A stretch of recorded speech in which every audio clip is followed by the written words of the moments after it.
to it. So as mentioned, this is actually going to be broken up over 2 days. The first stuff we're going to do is just submit some very basic example jobs, get used to how the tools work.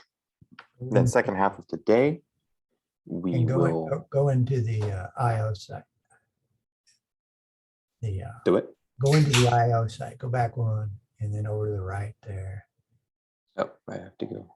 Yeah, no, you don't want me to real time edit that. Link under the about over to the right. Yeah, right there. That thing. And yes, there we go. And it's selectable under episodes or example. Great. Yeah. Perfect. Okay, sorry about that. All right. Now that looks nice, much nicer, doesn't it? Okay, so this is again broken up into 2 parts. Examples. Second half of today, we'll do similar submissions, but we'll set up some bombs campaigns and then do them that way. And then tomorrow, we'll focus on more complicated bomb setups that approximate realistic workflows. So it turns out you can actually do this both from Fermilab and CERN. The instructions kind of assume that you're on Fermilab, but if you're able to get a Fermilab Kerberos ticket on a CERN machine, this should more or less work from CERN as well, though you'd have to copy the examples and things, but but it is possible. All right, so the first thing we'll do, log into some DUNE GPVM machine, whichever one you were on before is probably okay. Now, you'll see here in the first part of the bash, I have a very simple job sub client set up. Now, if you want, you can also just set up a DUNE software release and you will get job sub for free. So you can do that either way. And you'll want to make this directory. I think we already made this. So if you haven't done that already, go ahead and do that, which you probably did from the previous lesson. And once you've done that, let's go ahead and try to submit a job. And that should be as simple as cutting and pasting this line. Do be careful when you cut and paste, because sometimes it will insert weird line breaks and things, but this should all be one line. And you can just read this simple submission test singularity file here. You can copy it to your own area if you want, but you don't have to. And you should then, if everything works, you should get something that looks more or less like that. You'll be happy to know I did test all of this stuff within the last 24 hours. So this should all work properly. There have been some problems job subbing from CERN in recent weeks. We think we got them fixed right now, but we don't understand exactly what we did to fix them. Oh, is anybody trying from CERN?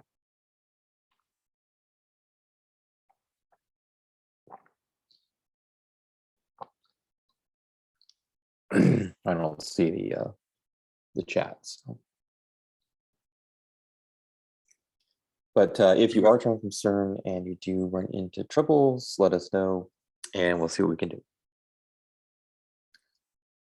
Right, has everybody done that? And the first question I will ask you is simply, what is your job ID? It's written there, but you'll want to keep track of that if you want to practice any manipulations. And you can feel free to submit multiple jobs as well if you want to play around with doing some different manipulations on them. All right, so I assume everybody is okay so far. I hear no objections. So, all right, let's break this command down in detail and see what we actually did up here and what all these options. All right, the first one, this is if you want to get mail when you have a job, when it finishes, whether it's successful or not. The default will mail only if it exits with a non-zero status. You can also disable the mails. I'll just put mail never. But you put the capital M, that will send whether it's successful or not on completion of all jobs. For simple tests, especially if you're looking to validate things quickly, I think it's good practice because then you're not having to check periodically, just getting mail when it's done. If you're doing large submissions, then you probably want to turn that off. Going on then, minus n, this is the number of identical jobs that you submit with each cluster. So in HT Condor parlance, the cluster is this first part of the ID number here. So then each individual job will get a process ID number ranging from 0 to n minus 1. So in this case up here, right, we only had one job, so we just have 324.96605.0. Now, if we'd done minus 10, then we would have from 0 to 9. And this is often something you will do if you're running a lot of simulation. For example, you start different jobs with different random seeds, or maybe you, if you're working on a large data set, each job will run over only a certain part of the data set. Very similar to what we do all the time, and you may have done this on other experiments as well. Okay, now the next are basically your resource requests. So you can say how much memory you expect the job to use, and this is the maximum you expect it to use. How much a local scratch disk. So you have to, if you're copying in your inputs, which if they're root files, we shouldn't do, right? Most of the time. But you have to have space for anything you're copying in, as well as what you expect the output file size to be until they're copied back, right? Default for that is 10 gig, but you can always request more. Number of CPUs you want in each job, and then expected lifetime is again the maximum amount of time you expect the job to take. If you exceed any of these, well, we're actually not CPU, but if you exceed your memory request, your disk request, or your runtime request, the job will go into the held state, which means it will just immediately stop running. You can release them later. If you release a held job, it starts over from the beginning, not where it left off. You can see the default values here. Again, you can change these to be what you need. Units are possible on these as well. So you can request, for example, 2000 MB, or you could do 2 GB, or whatever the case is. As you see up here in the submission, no space between the number and the unit. That's all read as parsed as one. Now, like I said about the defaults, notice when you're doing, I didn't write this down, but if you're converting from MB to GB on the memory side, the conversion is 1024, not 1000. So 2 GB is actually 2048 MB. This is for historical reasons with Condor, but that aside, then we get into what does this all mean as far as what resources your job is charged, so to speak, right? So on FermiGrid, all experiments have a quota. Now, an experiment can exceed its quota if there are free resources, but the way the number of concurrent jobs is counted is basically you're charged by the slot.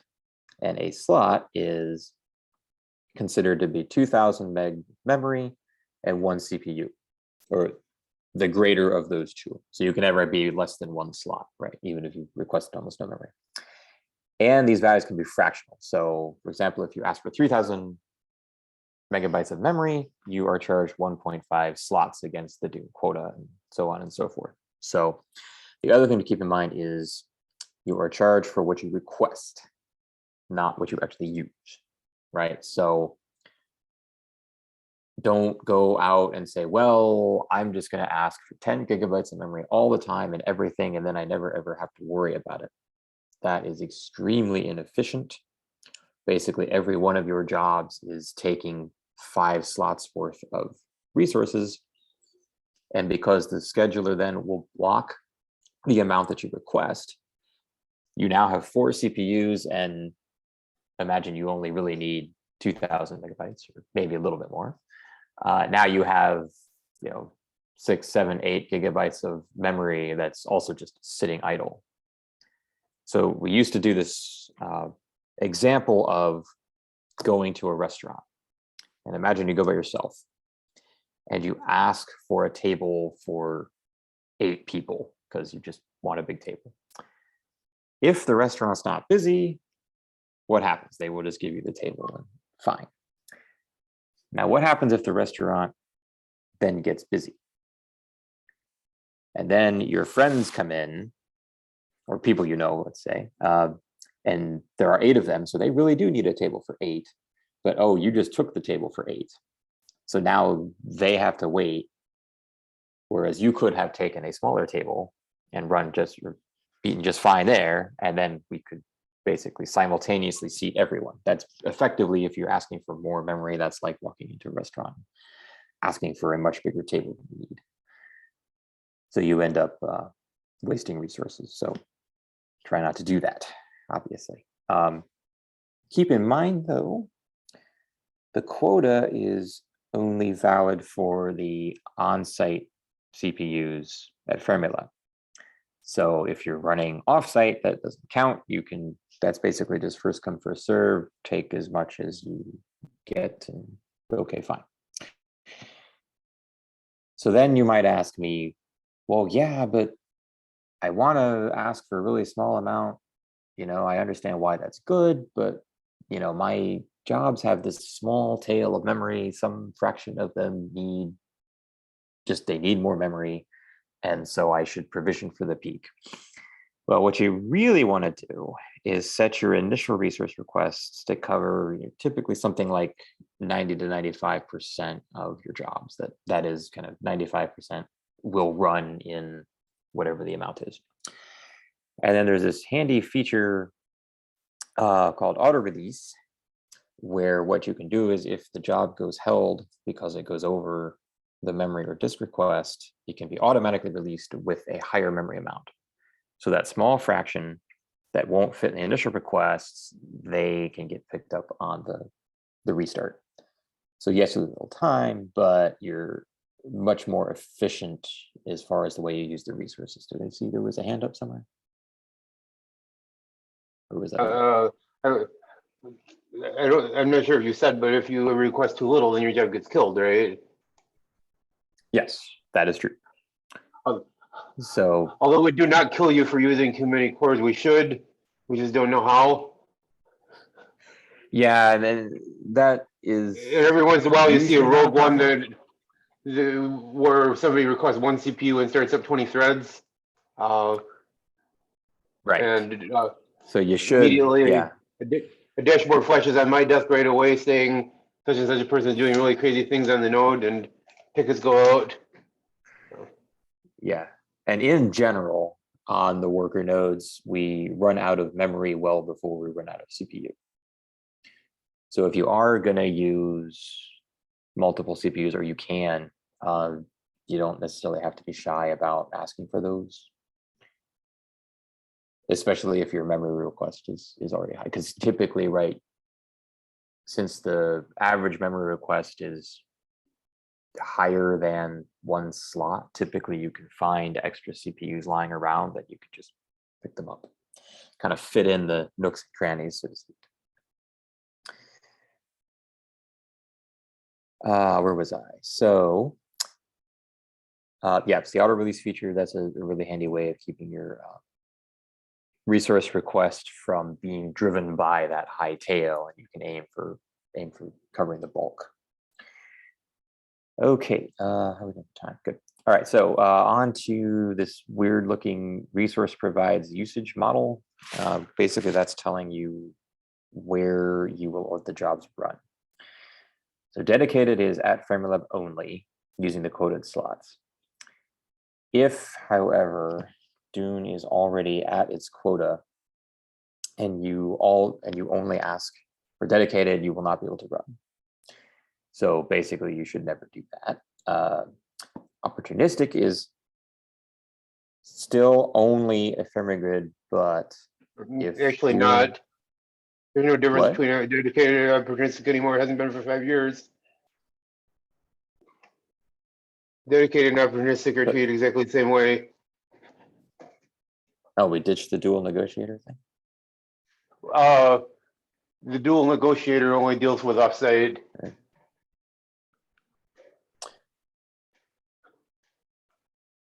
So the first two anyway are for onsite only, and you should Yes.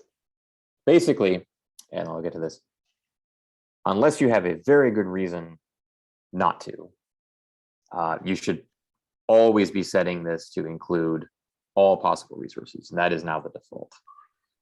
That will get your jobs to start faster. Right. And typically we have hundreds, if not thousands of cores outside of FrameLab that are sitting around twiddling their thumbs because a lot of people will run only on site.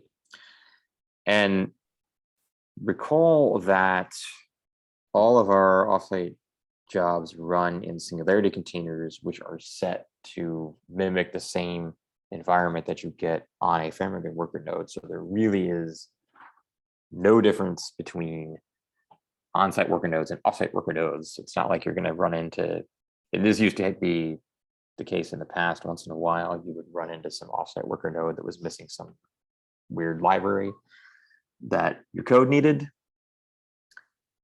But that is just not the case anymore. So there's really no reason to be afraid of running off-site. You know, you might see occasional differences in network latency, especially if you're going transoceanic, but all functionality is identical.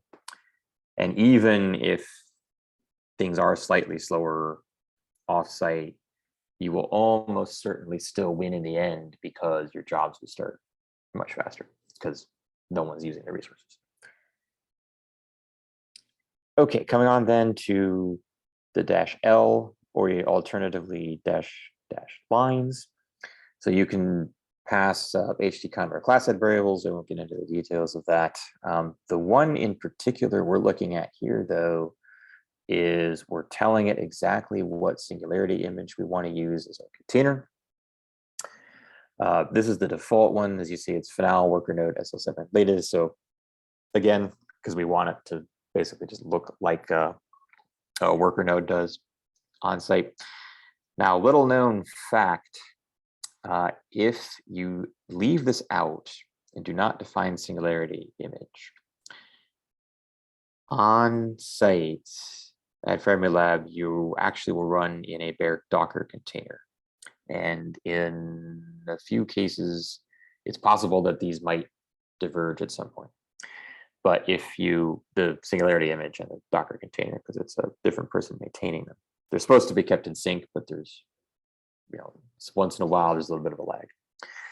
But if you explicitly set Singularity image in this way, even if you're running on site, you will then also run in the same Singularity container. So I encourage you to set this all the time, and that way there's no ambiguity about anything. It's always exactly the same environment wherever you run.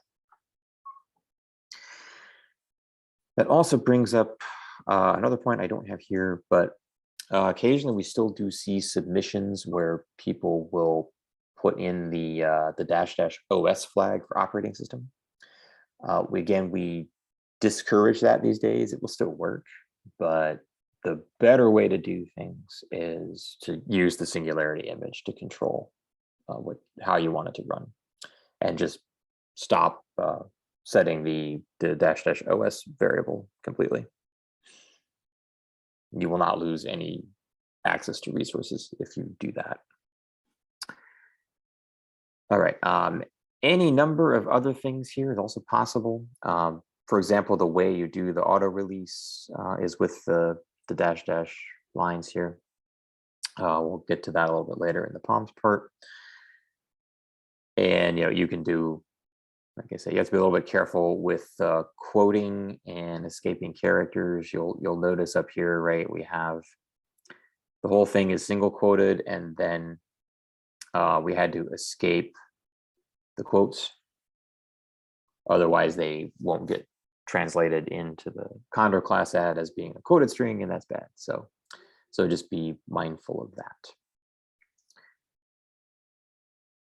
Okay, and then here is append Condor requirements. So requirements and class adds are slightly different. So class head is basically just a variable. Think of it like an environment variable, and then requirements are basically, in order for this job to run, the following constraints must be satisfied. And there's a bunch of default ones we put in for you. Don't worry about that. But then you can add additional ones. For example, in this case, I'm requiring that Singularity is working on the node where I'm going to run. I'm requiring that the DUNE CVMFS repository is available, requiring that the Larsoft CVMFS repository is available, and I'm requiring that the the OpenScienceGrid.org version is greater than some number. You might want to do this in some cases if you're trying to use a really new release. Again, don't take this number may not be applicable for what you want to do. And most of the time, unless you're really trying to run something bleeding edge, that got released in the last few hours, you generally don't have to worry too much about this. But I just include it there for completeness. Now you'll notice here again, right? I've quoted the whole thing like this. And so basically what this is saying is, don't start me on a worker node that does not satisfy these constraints. And actually that has Singularity check. That's included in the defaults now, so you don't need that anymore. But doesn't hurt to put it. Okay, and if you end up submitting custom tarballs, which a lot of people do, and we'll have that example here pretty soon, there are some additional kind of requirements you should add, and we'll get to that in a bit.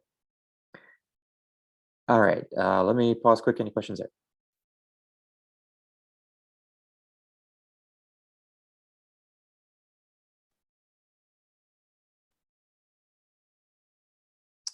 All right, hearing none, moving right along then. So job output. So what we did in this first test, right? This is going to write a small log file back to your DUNE scratch area. So this actually, I think, doesn't go in the May 22 tutorial directory. It's just in your top level. But so go ahead and check that once your job is finished, that you actually got a file and it's non-zero size or something. Basically, all this submission test Singularity script does is just kind of pokes around the environment a little bit, prints out the process tree to make sure that you're actually really running in a Singularity container. So no useful root files back, but this is just to kind of test the plumbing, so to speak. And a couple links here, the job sub wiki and the user guide itself. There's a few other things you can do, and typically you won't have to get too much more fancy than this, other than with SAM datasets, and we'll have some examples on that later as well. All right, so let's say we've submitted a job, or if you want, like I say, submit some extra jobs just so you can play around with these if you want. So as far as manipulating jobs go, removing a job is as simple as, instead of job sub submit, we do job sub rm, and we pass in whatever the job ID was. Now this will do a specific job. Now suppose you had submitted with minus n 100 or something instead of minus n1 as we did before, and you say, oh, these are wrong, I should just get rid of all of these. If you want to get rid of an entire submission, then you basically do it by just the cluster part of the ID. So basically you just get rid of the dot whatever number, and then this will do all of them. If you wanted to go a step further from that, you can remove all of your jobs, and do that. You just use the user switch, put in your username, that will kill all of your jobs. Obviously, though, only for the group in question. So if you're logged in with DUNE credentials, you can't remove your Minerva jobs, for example, without getting a new proxy and all that. You can also get arbitrarily fancy, if you know HT Condor stuff, then there's plenty of material out there on that. So for example, let's say I have some jobs that went held, they ran over memory, there's a few of them, but it's across multiple submissions. And I want to get rid of all of them at once, but I only want to get rid of the ones that, you know, went over an 8 gig of memory, because I have some, you know, that are some lower requests, and those are fine. So you can do that with the constraint option here, and basically this will take any valid HT Condor constraint. So in this case, I'm just saying, okay, I'm the owner of the jobs. Job status 5 means held. The job status is a number in Condor. The ones you mostly will see are status 1 is idle, status 2 is running, status 4 is complete, which you hardly ever see, and status 5 is held. So in this case, I'm saying the job must already be held. It asked for at least 8 gig, and it went held for one of these reasons. And we'll come back to that a little bit. So depending on how exactly you see the memory, there's 2 possible hold codes it can throw. Memory is a bit special in that way. Some of the others, for example, if you go over disk or runtime, it's a bit simpler expression. But again, just to give you a flavor how you would do something like that. Now, suppose for some reason, instead of removing your jobs, you wanted to hold them. So you basically would do the same thing as jobs of RM, only you just do jobs of hold. And if you had some held jobs that you wanted to release, same principle, you just do jobs of release instead of jobs of whatever else. And then finally on this, I certainly get tired of typing -G, whatever the experiment is. You can just export the job subgroup environment variable in your terminal, set that to DUNE, and then it will work without the -G once it sees that job subgroup is set. Okay, any questions on any of that?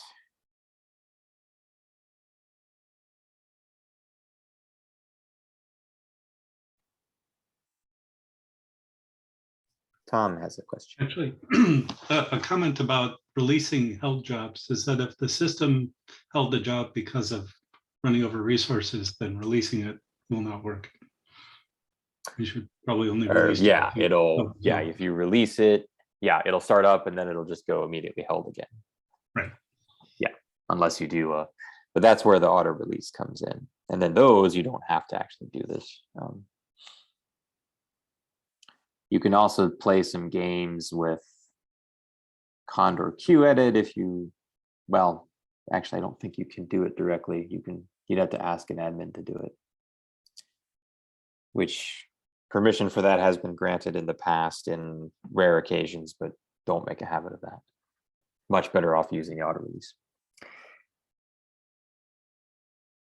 which was designed, by the way, to only auto release one time.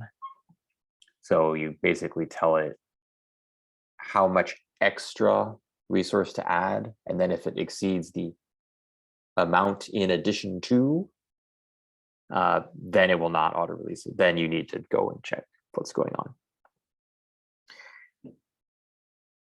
All right, any other questions?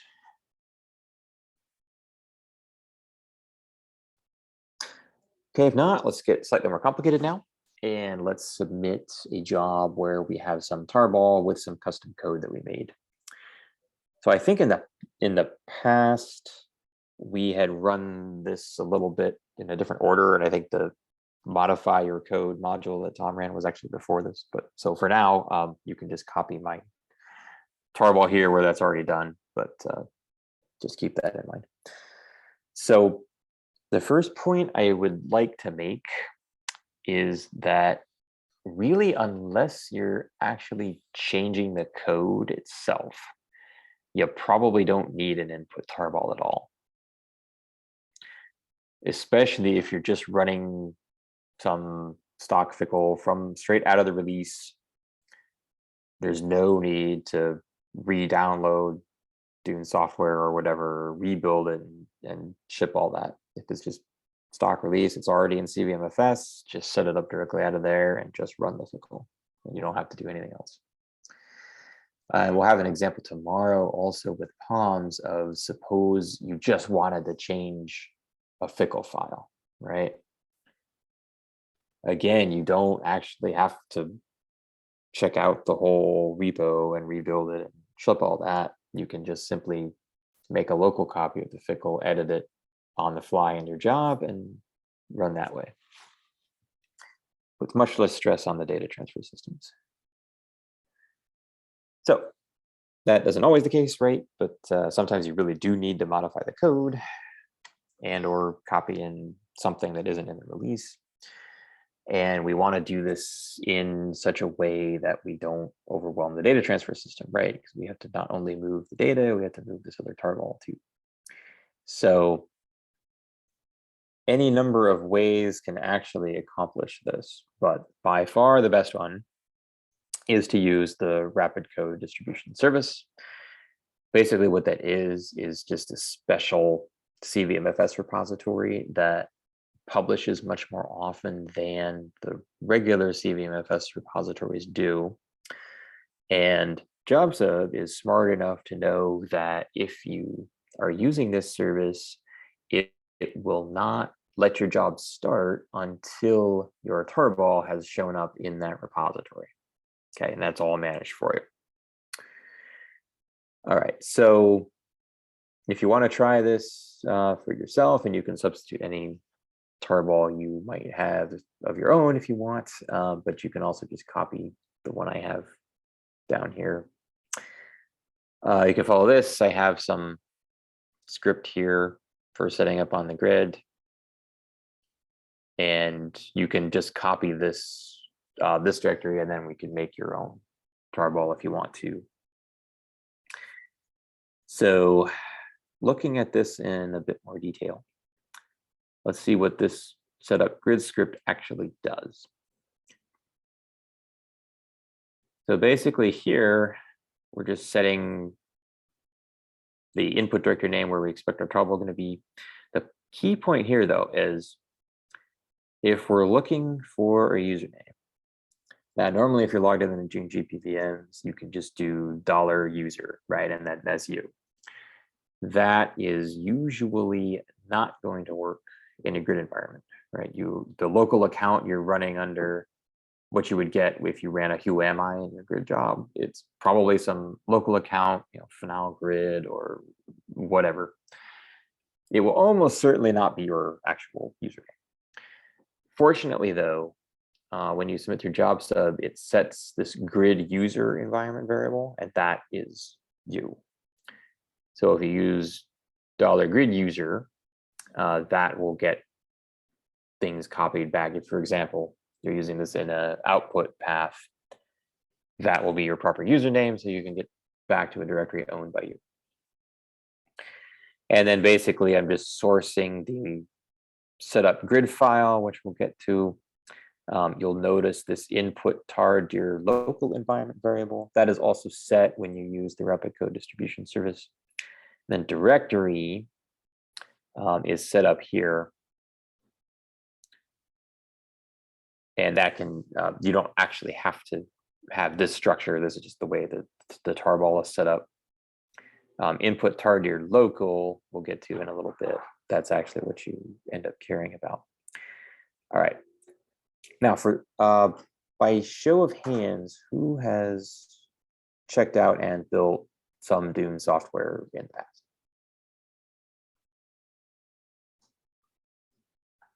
I assume a lot of you have done this. A lot of you not named Tom have done this. I don't see too many hands. Okay, so I ask because you may be familiar with this local products directory that gets made when you're setting up your custom code.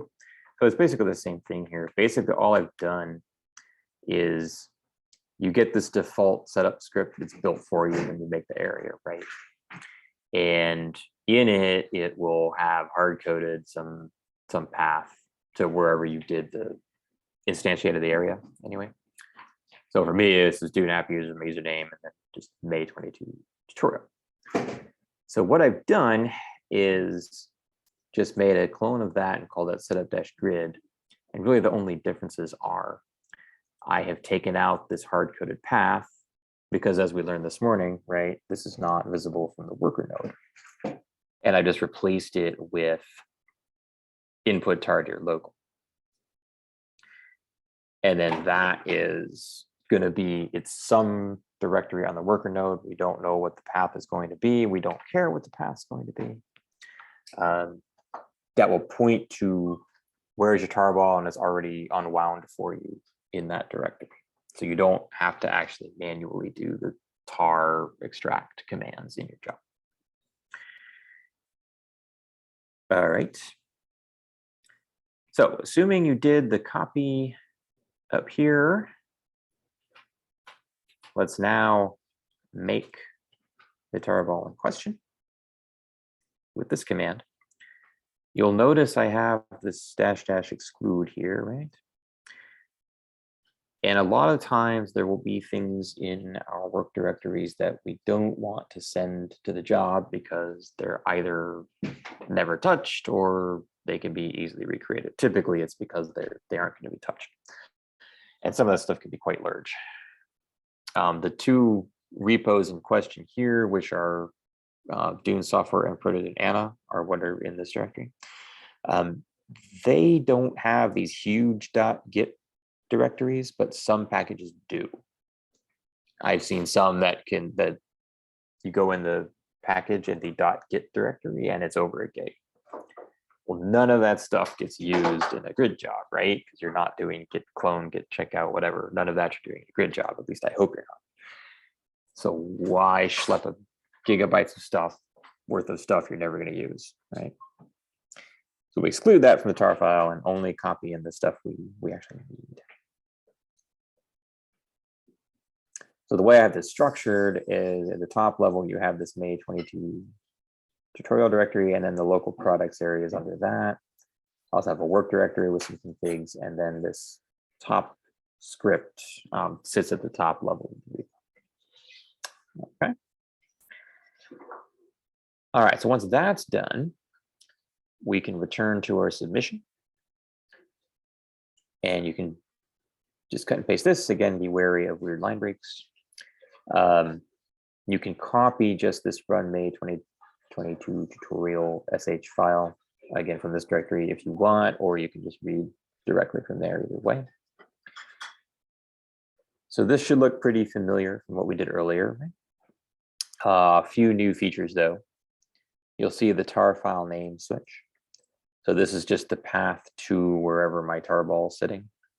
Notice the Dropbox / / in the front, and you do need to give a full path here. This can actually be any directory that is visible on the submit host. So you actually don't have to put this file in Dcache. Since it's only copied once, it's uploaded once at submit time to the jobs observer, and then from there it goes to CVMFS. So you can just leave that in a data or app area if you want. Okay, now we have our same singularity image option as before, fine. Now notice the append Condor requirements part, and I alluded to this earlier, this is a bit longer now, right? So it's the same as we had before in the first part, checking for the various CVMFS repositories containing code, but now we're also checking for the RCDS repos, of which you have 4. And the reason for that is basically just load balancing. There's no way to control which of 1 through 4 you end up with. So the proper way to do this is just require that all 4 are present on the worker node. Now, I have never ever seen a case so far where some of them worked and some didn't, right? It's almost always, they all work, but if one of them's broken, it's a good bet the others are too. All right, so we mentioned this stuff already. I did want to call out again the input tardir local environment variable I've been using. What that is set to by default is $Condor dir input. If anyone has ever submitted with the -F option in job sub, that is copy this particular file into my work directory on the worker node, you'll be familiar with that Condor dir input directory because that's where all that stuff goes. And then it's the name of your tar file without the .tgz on the end, so without the extension. So for example, in our case, since we have a May 2022 tutorial tar.gz, it would be $Condor dir inputs and then just May 2022 tutorial. Obviously that will change depending on your tar file name. Very quick aside, and that is when you're using RCDS, because that's in a CVMFS area, as we learned earlier, right, CVMFS on the worker nodes is read only. So you could imagine a case where there's some file that you need to be able to manually edit within the job, and you don't know what you're going to need to say until you're actually in the job, right? And you'll go, wait, that's not going to work because this is read only. So very simple trick you can do, and that is basically just make a local copy, remove the existing link to the file, because what it really is you're going to see that in your work area at this path, but really all it is a symbolic link. But since you have write access to Condor dir input whatever, you can actually remove this file. So you do file I want to edit, and then you make a copy of it, do your edit, and then put that back in as the file that you want to edit. Does that make sense? So I say it's rare you run into that kind of a case, but even this, I know it's kind of annoying to have to do this in this case, but just the payoff of having this all go through CVMFS and not placing undue pressure on the storage systems, the benefits far outweigh the cost is the point. Okay, questions? We have a chat question. How do I know how much memory I need? Excellent question. And yes, the best thing to do anytime you're gonna start any kind of a new workflow, run a small test interactively. And almost always, if you're running standard fickles, there will be a printout of the memory usage at the end. Let's see, do I have an example pulled up here? I could get one. You guys can see this, right? So these were my tests earlier this morning and what have you. So let's pull, I don't know, this guy, why not? We'll get to how to get to Kibana and stuff in a bit. But for example, down here, blah, blah, blah, blah, blah, blah, blah, blah. Here you go. You'll see a report of the memory tracker, right? Now, what you care about as far as the memory requests in the job submission is the resident set size. So this job used just a hair over 2,000. I think I asked for 3. So best thing is run a small test. This I was only running 2 events just to get the job to finish faster. Run a small test interactively, look at this report, assume that's probably typical, and then maybe build in a little bit of a buffer based on what you see here. So based on, if I only had this, I would probably ask for 2,500 megabytes for this set. later, as you start to get some actual statistics from jobs, we can go back here to Kibana and you can plot all kinds of nice visualizations of this stuff, and it'll show you, exactly how much memory you've been using. And then if you ever submit that workflow again later, you can use the information to have a better memory request. More requests. Yes, this is from ourselves. So yeah, if you're doing your own code or root macro or something, then yeah, you may not know. But all is not lost. If I go in here, and there's a whole bunch of stuff, obviously. If you go down here far enough, you will reach resident set size raw. These are in kilobytes. Again, this is a historical holdover from HD Condor back when, 1 megabyte was a lot of memory. Condor itself is, I think, 35 years old, something like that. So it goes back even farther than Sam does. So anyway, and again, I'll show this later, but you can make a visualization of this value. So then even if you don't have the interactive report, once you run a few jobs, you can start to get some statistics.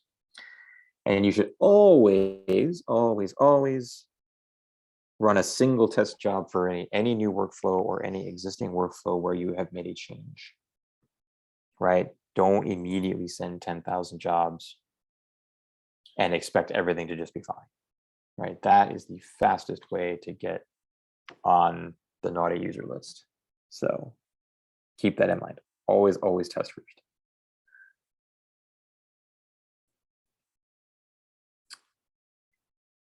All right.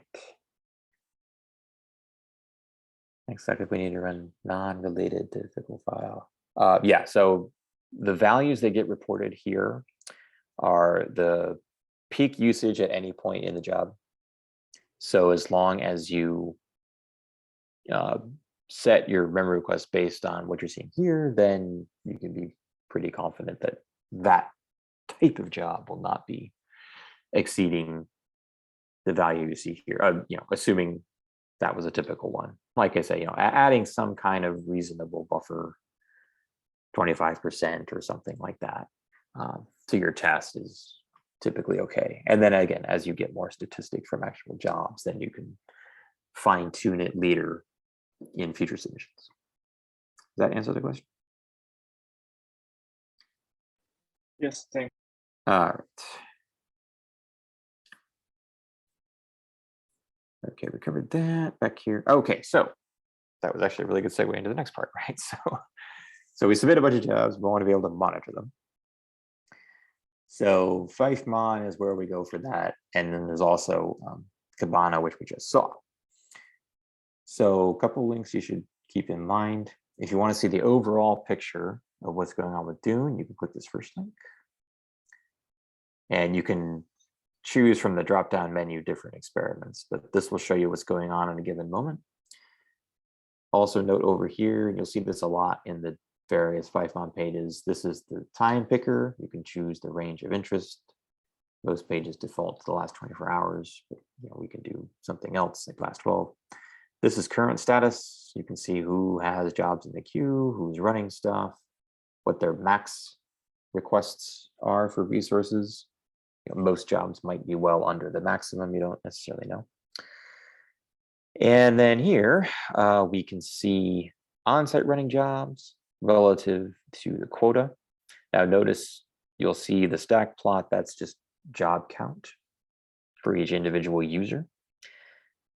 The flat line is the quota as measured in slots. The jagged red line here, that is the given slot weighted number of jobs running at any given moment.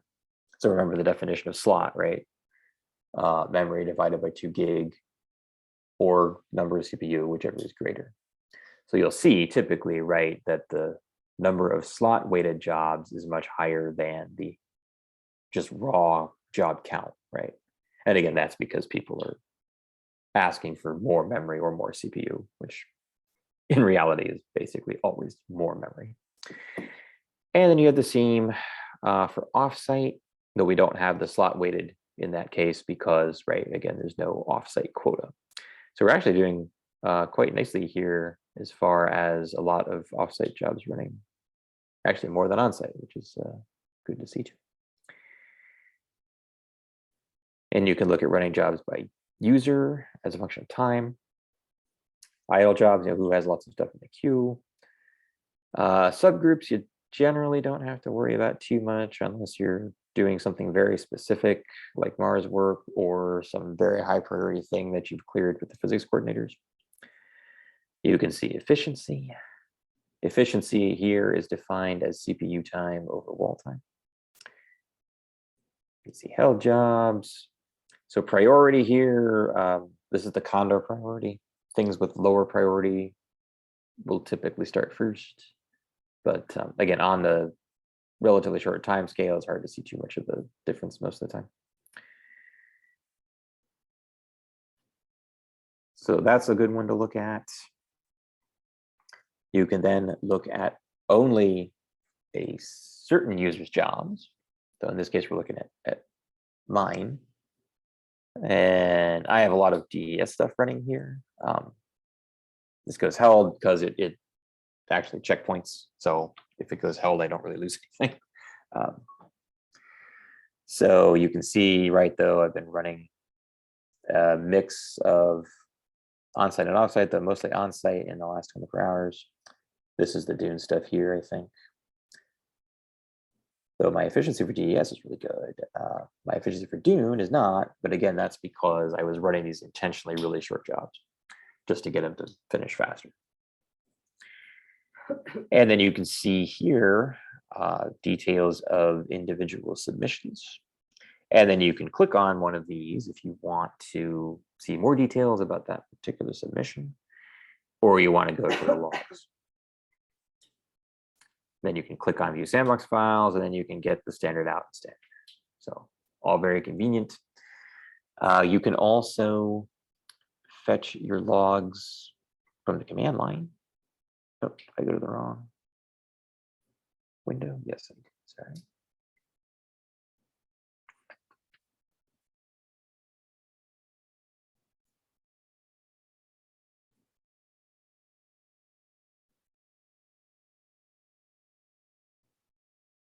Which, if you want to do that, you can certainly.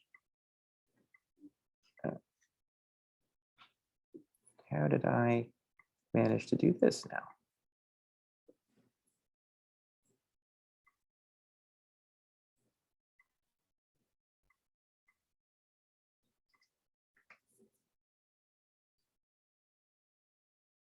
No, that was not very smooth, was it?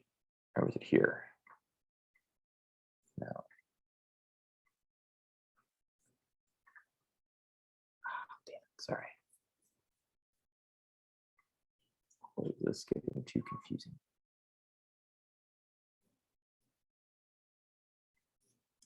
I didn't close it by accident, did I? I might have.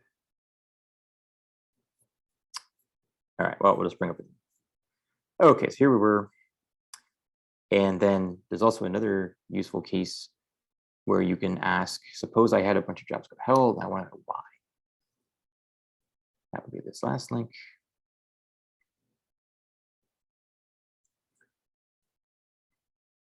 I don't know why that defaults to Nova Pro, but so why are all these jobs on hold? And there's a bit of an explanation up here. So in this case, right, the hold reason code was 26, the hold reason subcode was 8. And then you can look at the individual jobs, it tells you the code, and then the text reason. So in these cases, they were all exceeding runtime. Okay, any questions about that so far? What can we do? Yeah, if your jobs go held, yeah, then you probably are going to want to, if you didn't put the auto release flag, you will probably need to resubmit them.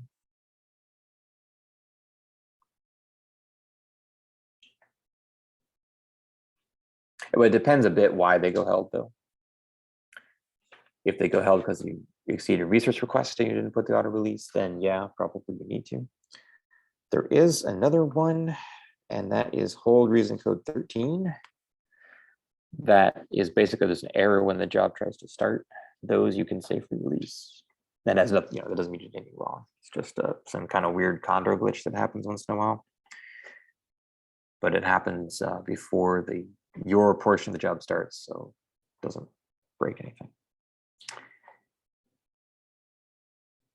All right, so I think that link is old, but I had also mentioned about fetching with the command line. If you have a large number of files that you want to, for example, do some grepping or text processing on to pull out information, you can do that in this way. You basically run jobs at fetch log, give whatever the ID is, and if you give the unzip dir option, it will untar the download for you into that directory by default. If you don't do the unzip dir, it just downloads a tarball. All right, so how did everybody do on this next submission so far?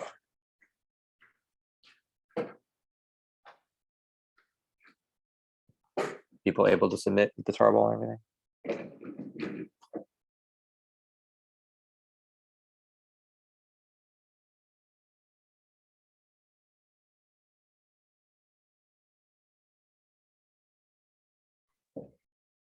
Okay, well, no one said no, so I will keep going. Okay, so before we see, I wanted to get to POMs by one. Yeah, we're about on time. Good. Okay, so before we start the POMs part, brief review of best practices. I think this is probably the single most important part of the talk. So if you were not paying attention, please pay attention now. First thing I had already mentioned, I'm going to mention it again and probably again at the end. Test, test, test. Test with a single job. If you have a big workflow, then maybe you test with 10 jobs, 100, etc. Okay, just don't do, all right, I submitted, I'm ready, now I'm going to submit my entire workflow at once. Also do not fall into the trap of, well, I submitted this workflow 2 months ago.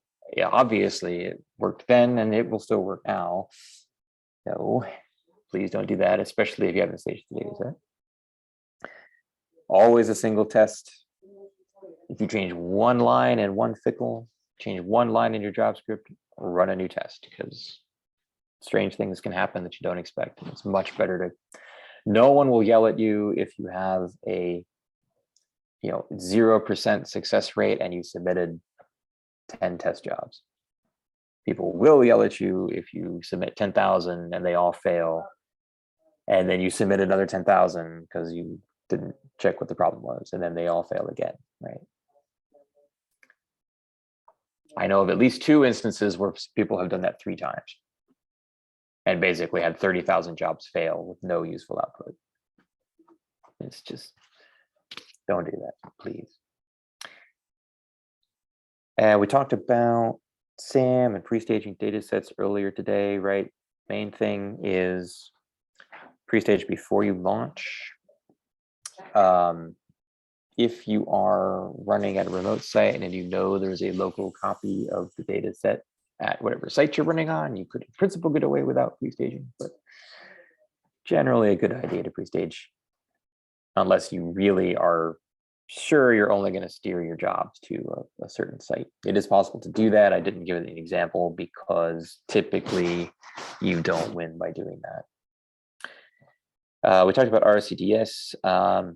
There are many ways to get an input tar file into a job, putting them in Dcache using IFDH copy and all this kind of stuff. And people have done many things in the past. If for some reason you really can't use RCDS, it's better to put input tarballs in resilient rather than just persistent or scratch, but really use RCDS. It's the default now, unless you have a good reason not to, and assume that it's going to be fine for your purpose. Also a biggie, output files. So the maximum number of jobs you can submit in any one submission is 10,000. especially if you're doing multiple submissions or you have things from multiple submissions that are going to be copied to the same data set, be very, very careful of how many files you put into any single directory in Dcache. And that goes for all types of Dcache. So Dcache behind the scenes, right, there's this database that keeps track of where files are and all this. The more files you have in a given directory, that puts more strain on that database, especially when you're trying to do things like LS, or especially LS with wildcards.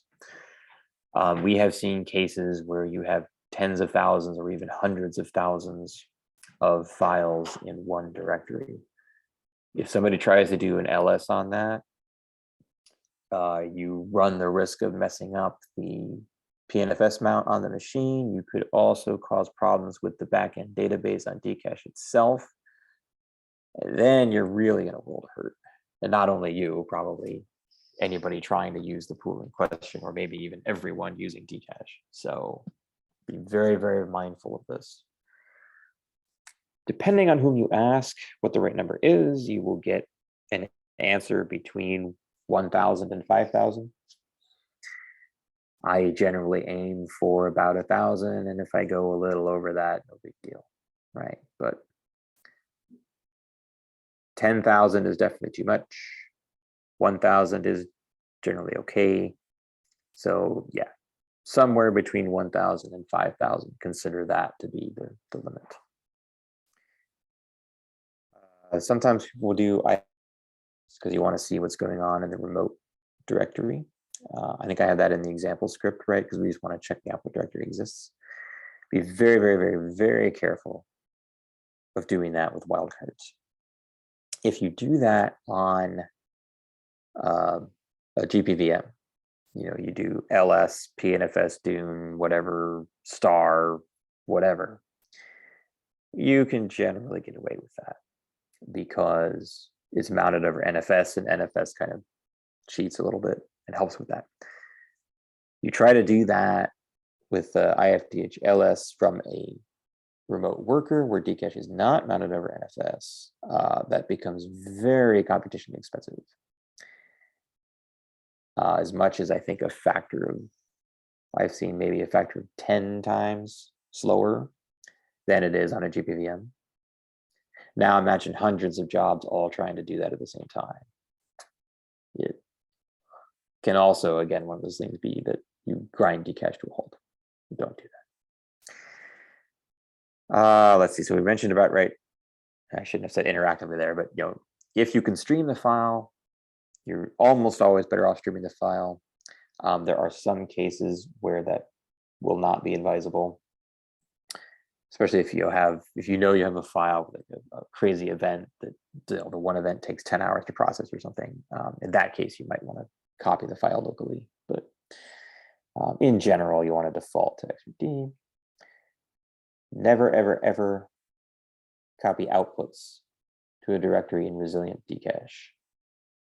Ever. If we see something that looks like outputs, we reserve the right to delete them without warning. This is your warning. I have not seen that in quite a long time, so that's good, but just bears repeating.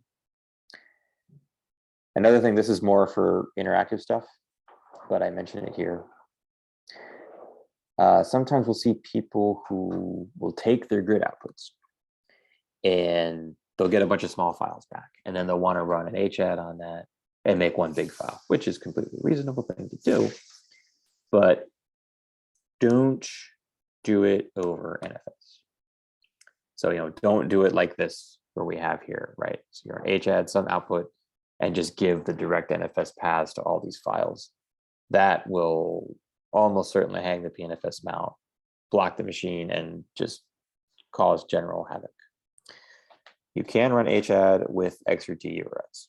We talked about earlier this morning, right, how to convert such a path here into an XRD. So you can do, HAD output.root, root://file1, root://file2. That is okay. Just don't do it with the PNFS paths. Okay, any questions on those?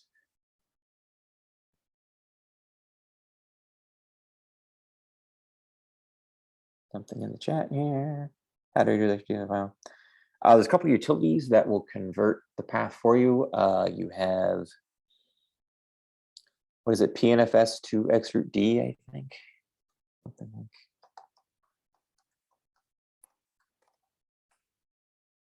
So you can give it PNFS to exroot D, and you give it a just straight PNFS path, and it'll stick the right thing on in front of you or for you. I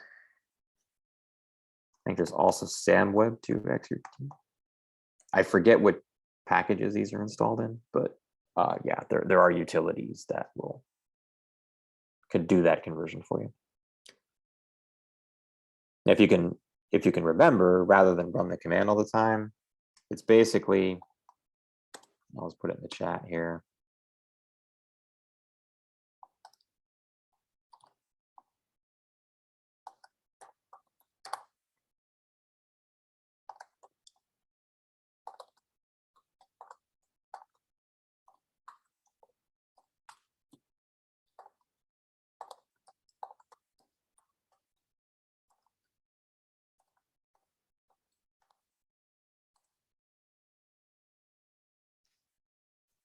It's basically just replacing PNFS with root PN. And I have a typo.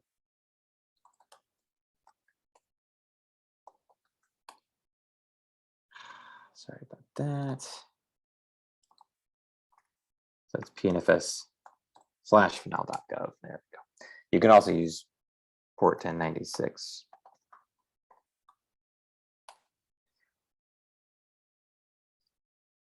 So it's basically always that. But the utilities will give you the same thing. Any other questions before we move on to the second part?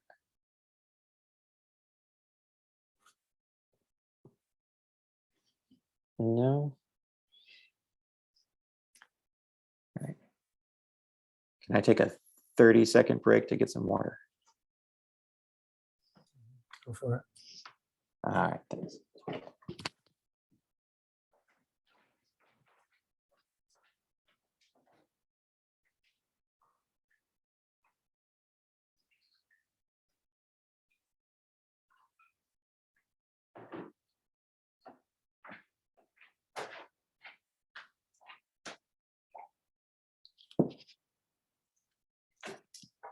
Okay, so moving on into POMs, as I had mentioned at the beginning, this will be split into two parts, but I think it makes sense to try to get through the first part today, and then we'll go to the more realistic use cases tomorrow. All right, so this is the recommended way of doing large submissions, whether they are running over actual data sets or doing large submissions of simulation. Now, there are other ways of doing that, and you may have heard of or used some of them. I think this has a lot of advantage over them. It doesn't assume, for example, you're running only ART or Larsoft. You get a lot of nice automatic monitoring, campaign management. You can do, the multi-stage stuff. You can do automatic data sets between different stages, and automated recovery is very nice too. So you don't have to babysit and figure out, okay, these jobs fail, so these files didn't get processed, so I need to make a recovery submission for only those files. That you can set up and have it all done for you. All right, so if you go to the first link, that is the link to the main POMs page for analyzers. It's split between analysis and production. So, because this actually stands for Production Operations Management System. So back a few years ago, it started as kind of a production only service, but now it's open to everybody. So you go to that page, you should see something that looks like this. Now you can switch between analysis and production. You're almost certainly going to want just analysis. So what can we do? Well, if we go over here, and let's look at some of our examples. So we'll get to the user data stuff later, which you actually don't have to use anymore, which is good. So let's look at what campaigns are available. So campaign is just a workflow, basically. All right. You'll see a couple different options here. There's this concept of active versus inactive, which is basically how long has it been since the last submission. I haven't quite figured out what the exact criteria is. You can choose, do you want to see only things I have created, or do you want to see things from others as well? If you want to see the examples, this others box, you'll need to check. So I've got two here that we can start with. There will be some more tomorrow. I just haven't uploaded them yet. But let's start with the first one. And we'll look at that, and then I'll show you how to clone. All right, so you go, and then, like I was saying, you can have multiple stages if you want. So maybe one stage does one part of your workflow, and then another one runs later, takes the outputs of that as the inputs to the next stage. You know, you can get really arbitrarily complicated. You can also run multiple stages in the same job, which is what we usually do for simulation. But other experiments do it differently. So if we look at this guy, this is a pretty straightforward setup. Basically, we're going to be submitting, we're going to use the same version of DUNE software we've been using the whole time. There are three things to look at here. You have your override section, your job type, and your launch setup script. So I think the first one I would start with is actually the launch setup script. So basically, this describes when you hit the go button up here, launch jobs, what actually happens. So what happens is on the host you specify, which is usually going to be this one if you're running analysis jobs, it will execute whatever you put in here. And these can be basically any arbitrary bash commands that, you know, something valid. So basically all this is doing is the same stuff we've been doing so far, right? We're doing the usual DUNE setup. I just don't think we have to set up SAML client anymore, but we're setting XAML DUNE, and then we're setting up the Fife utils package, which will give us such commands as Fife launch and Fife wrap. All right, so once the launch setup part has been executed, it then goes to the job type. So this is just a name, we get that, and then this will say what command do you want to run once the setup stuff is done. So most of the time you'll want to run Fife launch, but there is no rule you have to run Fife launch. This could be if you have your own custom submission script, you could do that too. Here you specify what are the naming patterns of the outputs you expect for this job. This becomes important if you're doing output file declarations to SAM, and if you have recovery based on input files that did not create children. We have an example of that for you there. But for the main purpose, all we're worried about this is Fife launch command. Fife launch, in turn, expects some config file. So then if we go to the campaign stage and the override section, using the -C option, we can tell it exactly what config we want it to look at. And then all these overrides with the -O switches here, this is telling it, okay, when you see in the config, and this is just an any style thing we'll look at in a second, when you see in this section a variable of this name, so they're separated by the dot, right? So you have the global section, and then if you see the tardir variable, ignore whatever the default is, and instead for this submission use whatever the value is. So see that we do that with the tar file name, with what fickle file we want to run. There's a global section for the outdir. We'll explain again how this all works. So the global section can basically be any global variable names that you want to define. The submit section, those are options to job submit. you'll notice here, right, you have n, expected lifetime disk in memory. You'll notice these are the exact options that we were passing when we did the first submission, right? There, we were just doing job sub submit dash dash whatever or dash whatever. You don't need the dash here, but the names are the same. And there's any number of other sections that we'll get to. And why don't we do that now? I'm not sharing the full, yeah. Okay, let me switch to sharing the terminal, which is this one, I hope. Yes. Which has been sitting too long and now is going to kick me out.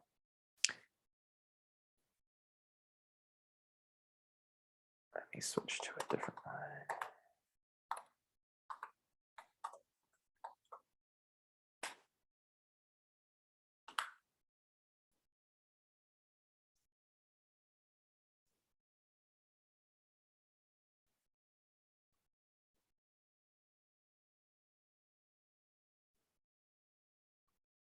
How does that look? Ah, there we go. All right, so I cut and paste that Palms demo config path from the web page. And let's just quickly go through this then. Okay, so as I was saying, this is basically just a ini style config file. You have some section header at the top in brackets, and then you have variables within that. So the global section, there's not too many things that are required. I think you have to have group, experiment, and wrapper. And the default is this fife wrap. So all these options that I put in here are basically assuming you're using fife wrap, but again, no rule for that. You don't have to use fife wrap, though most of the time you will. Next section, so env pass here, this is saying in the job, set the following environment variables to be whatever. So I'm set same experiment. You'll notice this structure here, we have the percent, parentheses, variable name S on the end, S for string. So this is saying just substitute in the value of the experiment variable as defined in this config file. So we do that again for group experiment, right? And we can see experiment by default is DUNE, but that can also be overridden on the command. You'll see some other examples here in the global section, right? Where I have the default value as override. And then in the web page, right, we have a corresponding override for each of these. Actually, that should be E20 now, but anyways. So we covered environment pass, then submit. As I mentioned, these are the options to job submit. You'll recognize these from our discussion earlier, right? Now I've got the append Condor requirement stuff already in here. Slightly annoying thing, but you only have to do it once. This is a case where the way it parses the config and then translates the options to job sub, it goes through a couple of shell levels in Python. And okay, you'll see that basically the parentheses and the ampersands, you have to escape them. That's why there's all these extra backslashes in here. Same thing with the singularity image line, because we need to pass the escaped. You have to pass an escaped quote, right, to Condor, or sorry, to job sub, so that it will pass the variable with the quotes in it into Condor. So remember when we submitted the command line, we just had one slash in front of the quotes, but we have to get another slash in there because of this extra parsing level. So we actually need 3 slashes. So the first slash is an escape for the second slash, and then the third slash escapes the quote. So again, I know kind of annoying, but only have to set this up once, and then you just cut and paste between your different configs and life goes on. Tar file name here, right? We're doing the Dropbox RCDS method we just discussed. And then the actual path to the tar file is controlled by these variables. Then in the job setup, this is basically telling it what to do when the job starts. So the first thing we want to do is source this setup script that we brought along with us. Now you don't, depending on what you're doing, this might be different. You can also have setup _1, setup 2. You can have as many of these sources. I think you can have up to 100 of these. If you want to source one thing and then source the next and source the next. And you may end up needing to do that. The multi-file loop I may not cover today, but that has to do with how you handle having multiple input files for each job. For our purposes, we're going to set that to false for now. Then prescripts are an very interesting thing. So after the sourcing and the setup is done, before you get to the main executable, you can have it run these arbitrary prescripts. And these can be basically any bash commands, or you can run a Python script, whatever you want to do.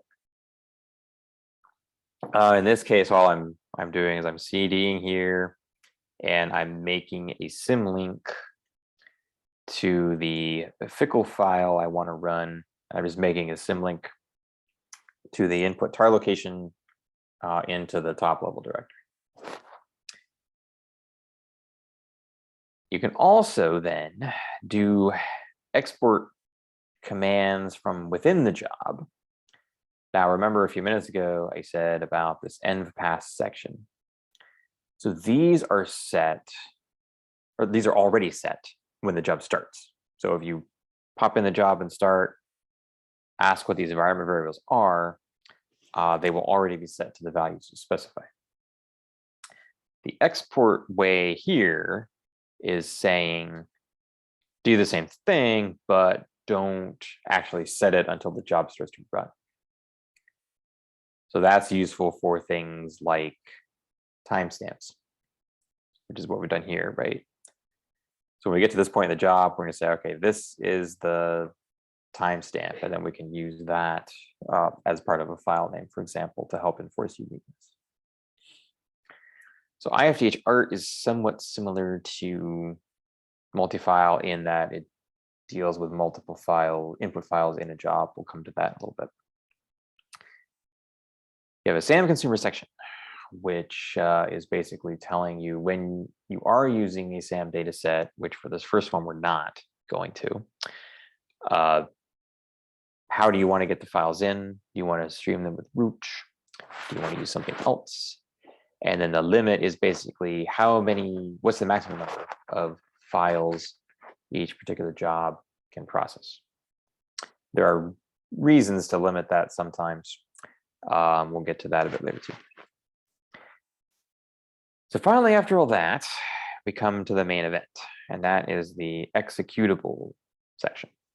So this is where your main command would go. Here we're just running Larsoft. This again could be another bash script. It could be a Python script, just basically anything you want in here. Then you have arguments to it. So basically anything that's separated by a space needs to go on its separate argument. I think again you can have, 99 of these or something. So again, we're not saying which fickle file we want to do. We're not hard coding it, I should say. Managed to do something weird there. We're not hard coding it. We're controlling it with a override in the JavaScript. Let me get out of that. There we go. Okay, sorry. Backward. Right. So we're going to control that with an override on the web page. And then these are other things we pass in. Now, in our particular example here, we are only interested in the histogram output file. And we're going to name it in this way. And we're going to name it according to the job ID and the timestamp. Because remember, imagine we were outputting this stuff to SAM. We want to have unique file names. So one way to do that is to just go with something like this, where there is some vanishingly small probability that this wouldn't be unique, but I have never ever heard of this failing, and I doubt I ever will. So you'll see here in the config file, we have to escape the $signs in front of cluster and process. Can anybody tell me why we need to do that?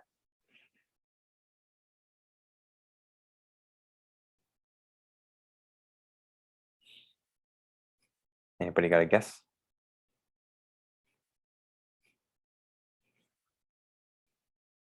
Or if I didn't escape them and I submitted with this config file, what would happen?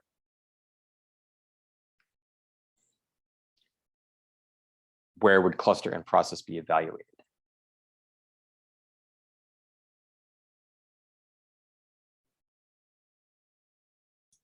Anybody?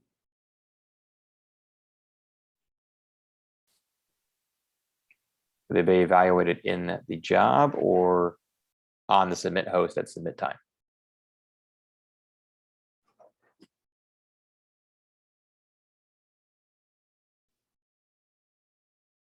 The latter, yes. They would be evaluated at submit time. And what would the value of cluster and process be when you're submitting from a GPVM, if anything?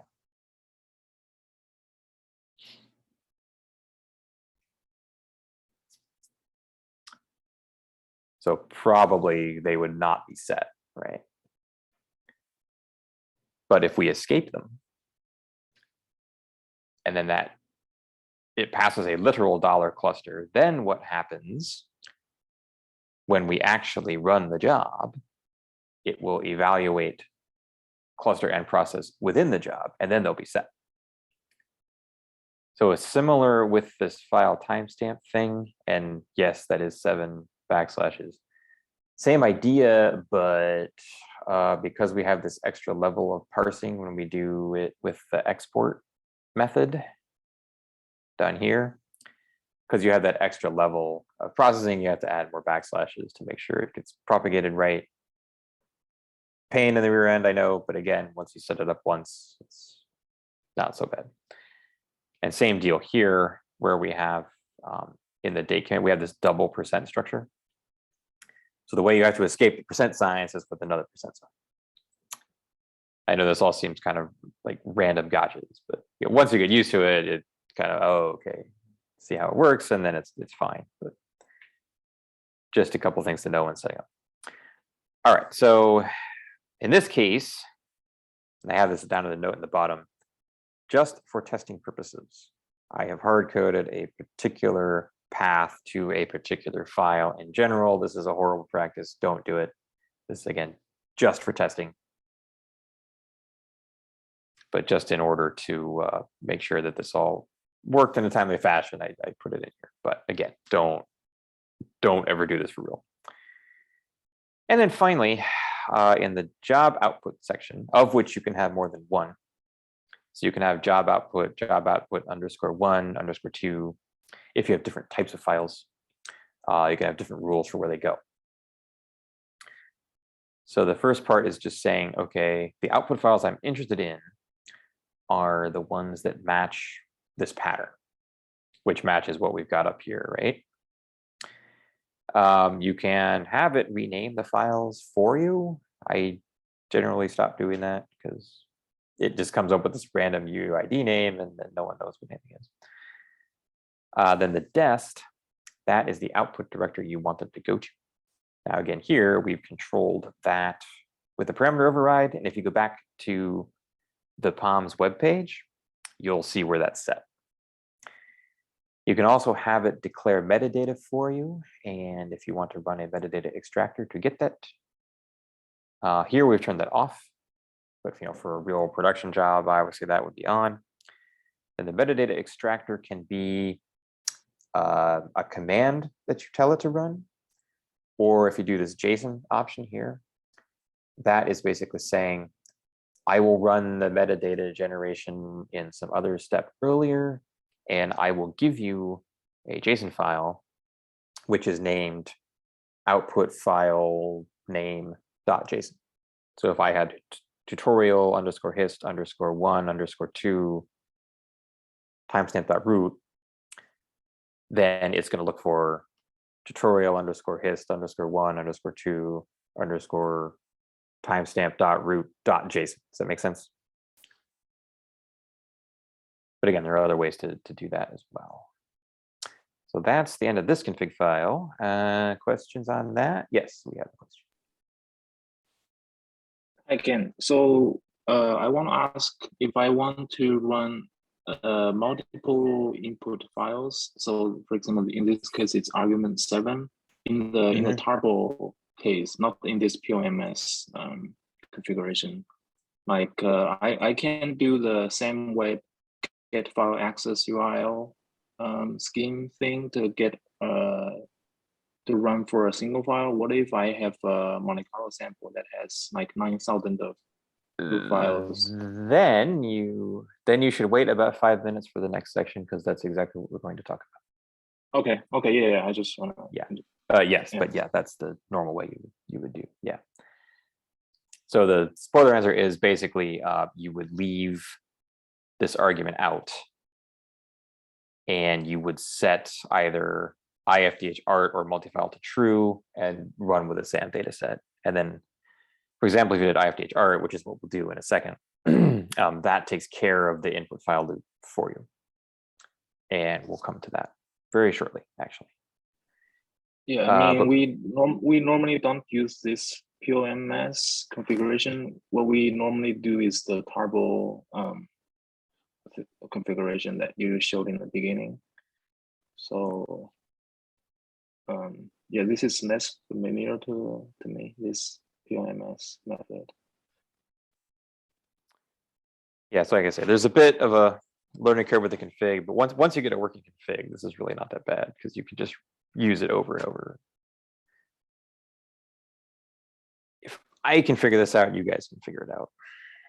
So, but before we go to the next part, let's actually launch a quick job. And I promised I would show you how to clone this stuff. So we go back to this page. As we mentioned before, let me just throw this in the chat real quick. So we go back here and we look for Herner May 2022 tutorial. Now, if you want to run this yourself, check debugs, come over here to clone campaign, like so. Give it some new name. I'm gonna do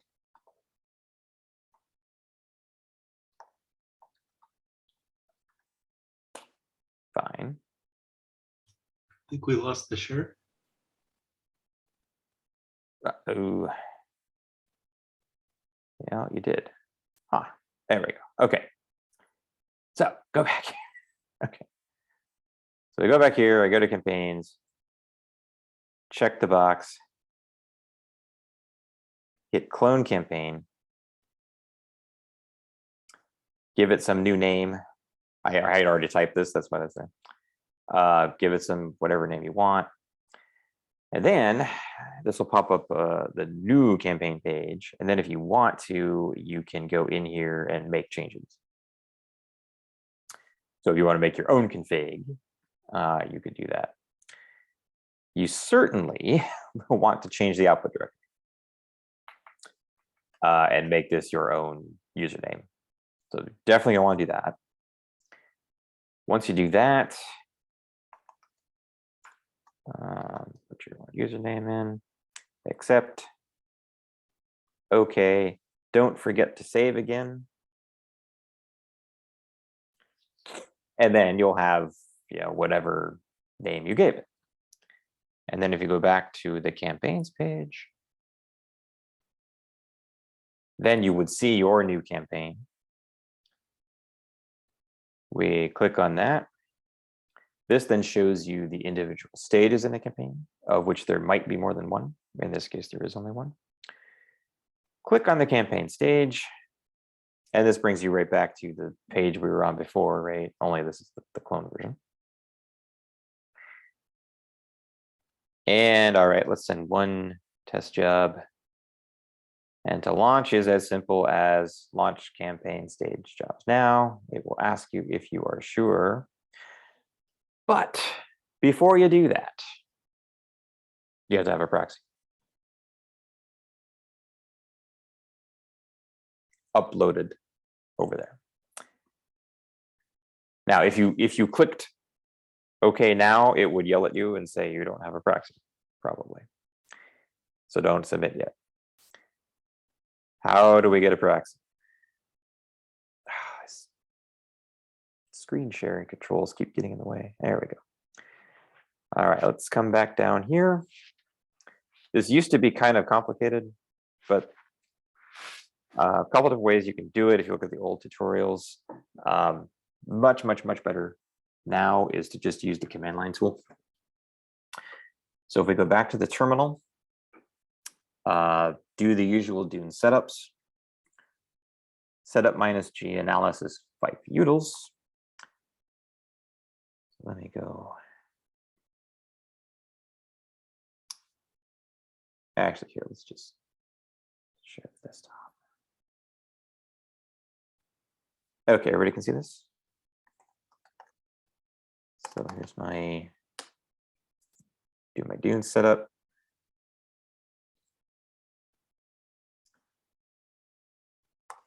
Setup -g analysis 5 utils.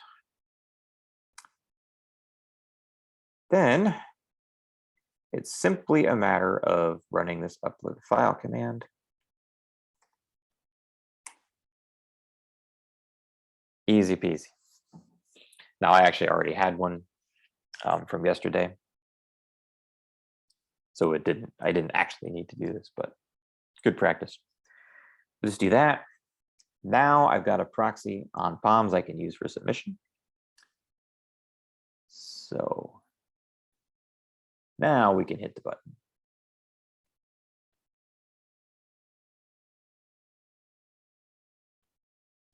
And then you'll get some output like this. This is basically telling you what it's doing. So it's SSHing to POMs GPVM01, and it's using your key tab basically. Then it's going to use the proxy use just uploaded for submission. And then it's going to parse the config file, because as you remember what we had with the login setup, how it was doing the setup commands. And this is exactly what we told it to do, right? Excuse me. Then it's going to set some environment variables, which can be handy later. The campaign stage ID, which we already knew. The submission ID can be important. Then it's going to do what we told it. It's going to do fife launch. -c, the config file we gave it on the override. Here are all those overrides we set.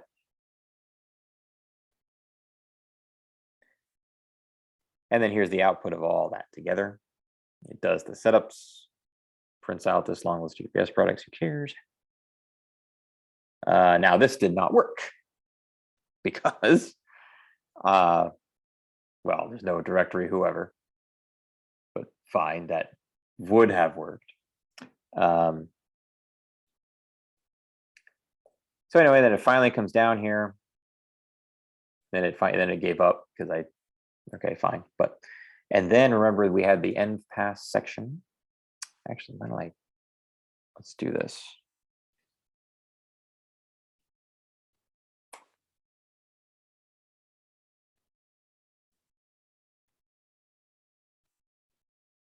I'm going to try to get this on the same screen so we could, go through and see exactly what it did.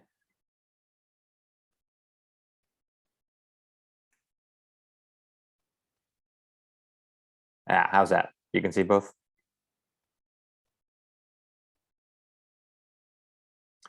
Okay, and then we look at the end pass section, and sure enough, here are all those variables we set. And then we go down to the job sub submit command. Here are the parameters we set. Yep, sure enough, there they all are.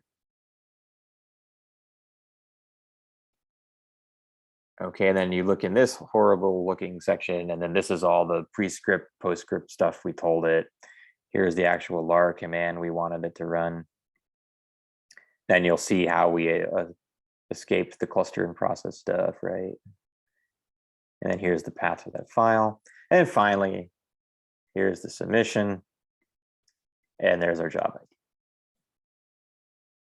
And then here's just some output. And if we get completed, whatever, then we're done. So there's a submission. Question? Yes, okay, great. So there's that one.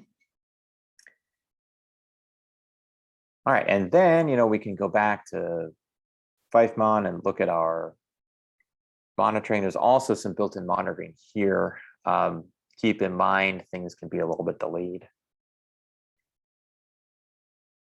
Often up to several minutes. So it doesn't realize we submitted jobs yet, but if we reload this page in a few minutes, it will. And for example, then there's links in here to FifeMon where you can go to campaign specific stuff. So for example, this will show me. Here are all the submissions, or sorry, here's the status of all the jobs that were in that particular submission. Nothing yet, but again, it takes a few minutes to update. Cool, and then we have what, 15 minutes. Okay, let me close then with, I think we're done at 2:30, right? Yeah, that's right. Okay, yeah, so good. If there are no questions on that, then let's finish up with the SAM section. And then that'll cover us for today. Oh, here we go. Okay. So here's the direct link to the campaign that I had made for the SAM case, where basically we're going to do the same thing, only with a SAM data set. So maybe it's easier to just go back here. So let's again go over campaign data. Let's go back and look at the campaigns. Now you will see a Herner May 2022 tutorial with SAM. And we can look at that.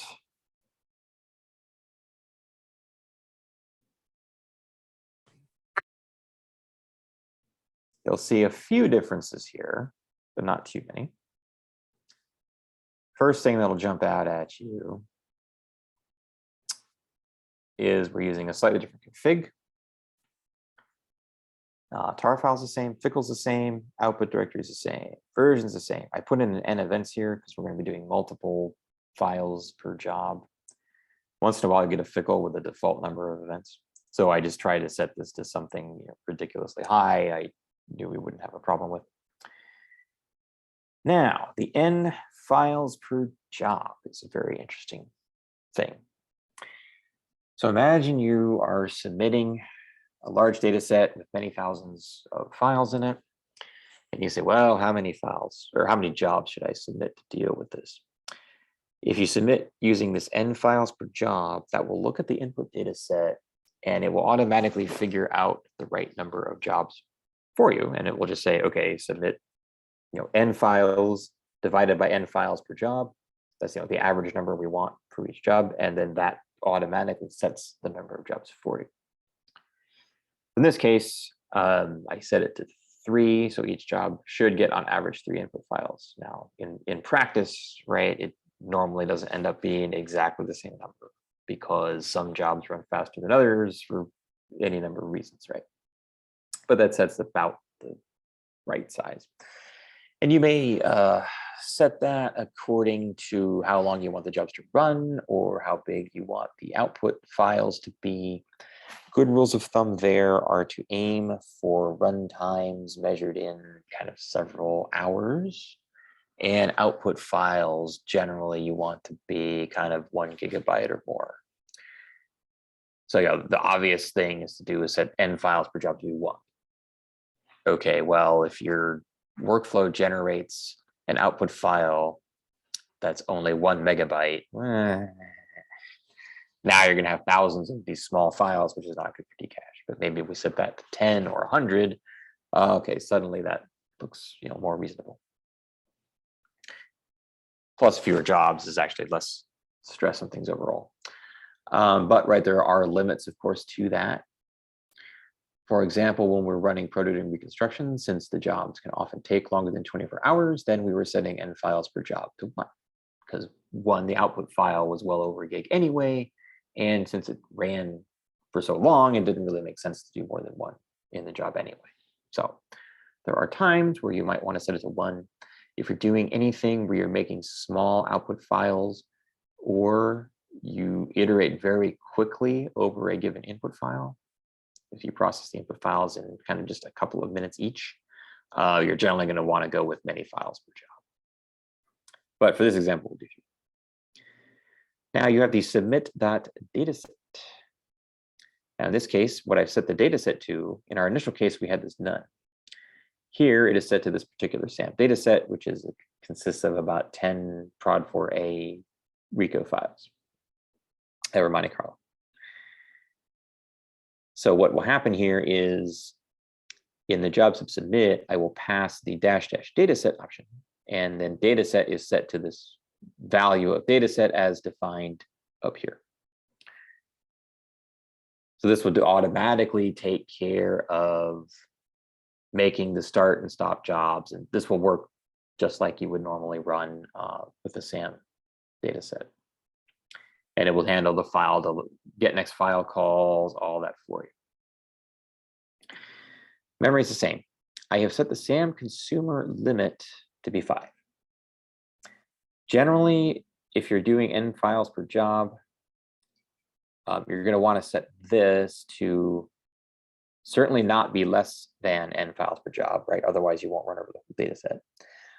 But you want to set this to be a little bit bigger than n files per job, because that will allow for cases where faster jobs might process a few more files, or if you get some failed jobs, the other jobs can kind of pick up the files that that failed job would have processed, if that makes sense. So you want to be a little bit bigger. And finally, we mentioned the IFDH art case. So if we look at this config file, we'll see what IFDH art ends up doing. We set this to true. Let me come back to the command line here. So this will take care of doing the input file loop for us. So because we have set the SAM consumer, that's going to set everything up for us. And then if we look at our executable section, in this case, right, we don't have that last argument. We just leave it off the end. But what fifewrap will do is if it sees that IFDH art is true, it will say, this is an input SAM data set.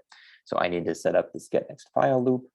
And I'm just going to loop over and over and do all this through IFDH art. And I'm just going to keep pulling input files and running the fickle until I either run out of files or I reach the consumer limit.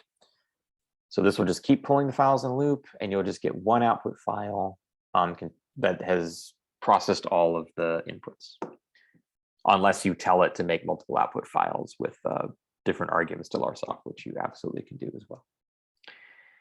But that's really the main difference there. Now, if we go back to this page for a second. Again, reminder of pre-staging. Always, always, always pre-stage. In this case, I will give you a one-time dispensation not to do it because I did it this morning. But you really should do it. Now, other thing to keep in mind about this isn't quite POMS related, but is an important point. Most people will pre-stage by running this command. And most of the time, that's okay. Where this is obviously then the data set you're interested in. Most of the time, it can be okay. The key point, however, is, and remember we talked about this in the storage session earlier, right? This least recently used algorithm. What SAMRED pre-stage dataset actually does is it first checks and sees if the file in question, as it's looping over these files, is it already cached? If it is, it does not do anything. If it isn't, it will send in the request to fetch it from tape. But because when the file is cached, it does not do anything, which is good because that makes the pre-staging finish faster. It does not, however, reset the clock on the LRU algorithm. So if that file were basically slated to get deleted next, in the 10 minutes from now, and you run SAMWeb pre-stage dataset, it's still going to get removed 10 minutes from now. Then when your job runs, it's going to go, oh, look, the file's gone. I have to fetch it from tape. And I think a lot of people don't appreciate that detail about the way SAMWeb pre-stage dataset works. There is another way, which is actually what we recommend for this kind of a thing. You can actually run a interactive SAM project, which is done in this way. You can pass it the def name, the schema. You can use XRG for this, but it doesn't matter too much. The reason we use HTTP here is then you can use curl, and you basically echo the URL, you run curl on it. The key here is this part.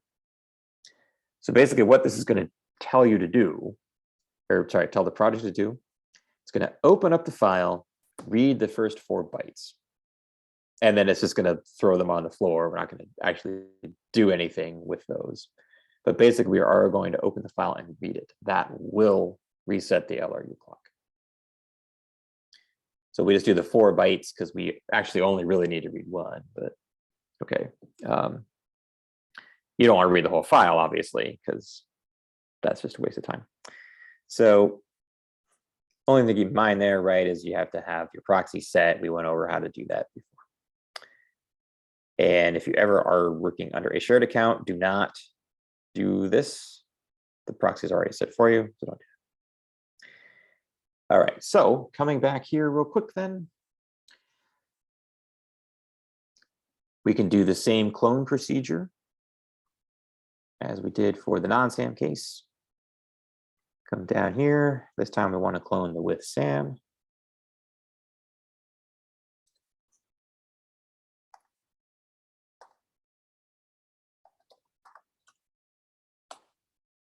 I'm actually not going to change any of these, but again, remember to change your the output directory if you're going to run this to be your own. But this I'm not going to do. Go back here. Here's this guy. Actually, I'm going to delete this later. So let's go back to the original one. Now here you can see I ran stuff already. Then we would just click launch.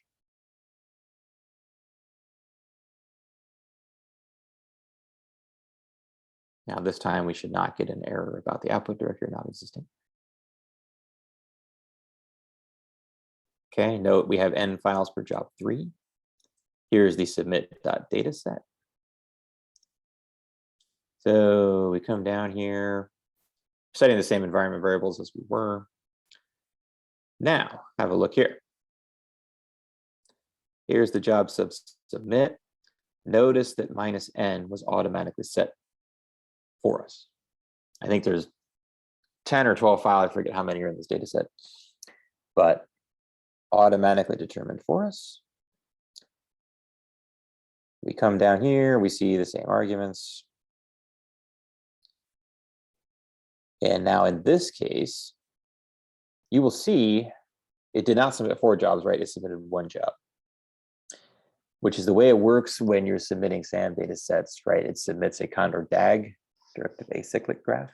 This is the way you handle dependencies between jobs. Don't let these jobs start before that one, kind of a thing. So what this does for you is it submits this 1 job, which is the DAG, the so-called DAGman job, which is basically a control job. And then there's different parts to that. You'll get a start SAM project job, then the 4 real jobs, and then an end project job, which you can see if we look here at these. one of my earlier submissions,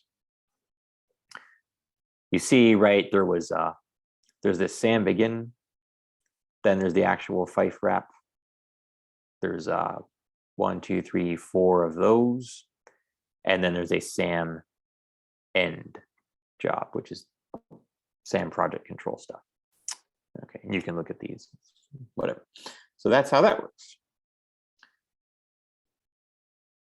Now, a couple of last minute notes on SAM and POMs, and then we'll have some more questions. First side note, I have seen some cases, and multiple people do this, so this is not to pick on any one person, that they will pass list files in as arguments instead of going through a SAM data set and say, okay, I want this job to process the files on this list. And that is hopefully a list of extra DURIs, but while this works, I don't really recommend that for a couple of reasons. So we talked about pre-staging just now, right?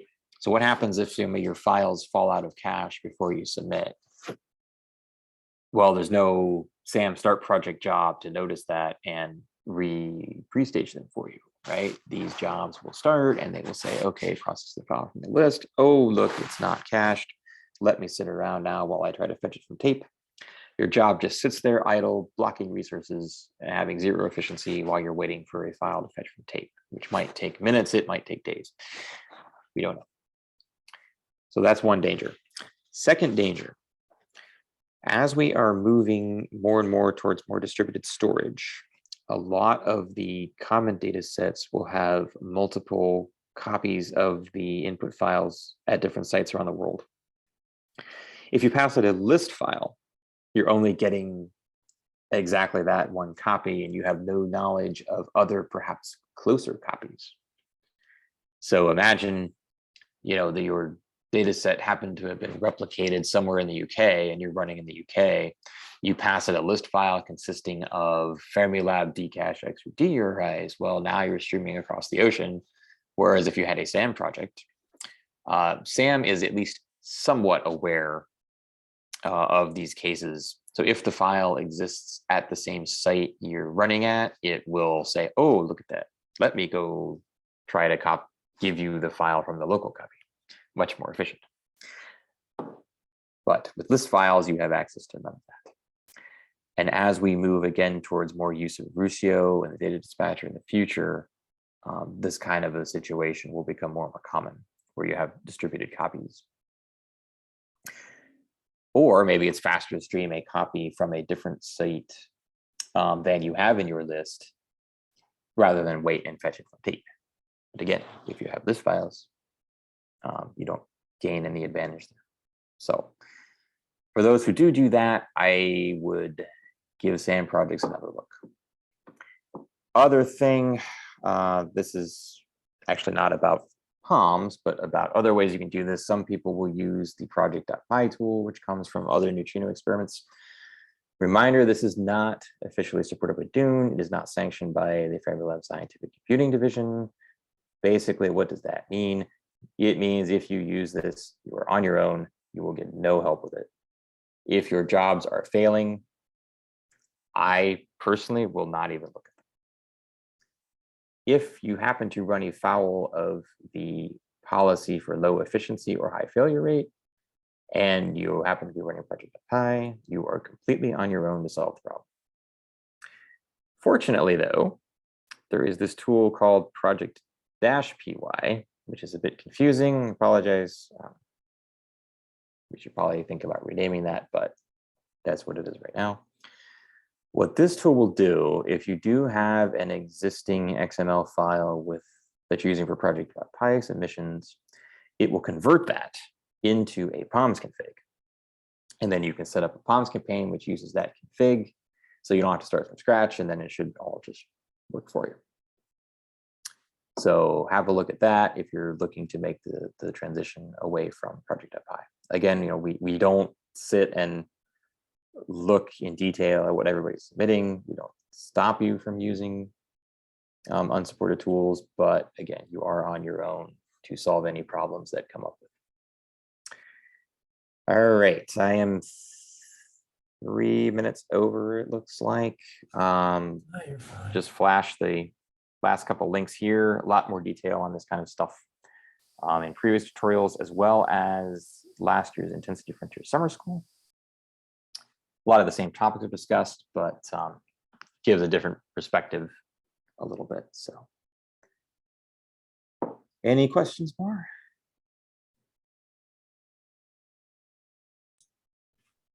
For today anyway, I'm sure there are more. Is there anything on the lab doc? I didn't see any. Oh, I didn't see. Yeah, so again, then tomorrow will be more of the stuff we have been doing recently, but we'll get into basically more complicated things, more complicated data sets, and try to get closer to how people are realistically using it. In the meantime, if you didn't have a chance yet, try some submissions with this. Have a look at the log files.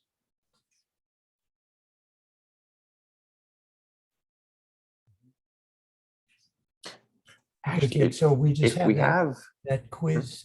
Oh, is there a question? oh, the quiz, yeah.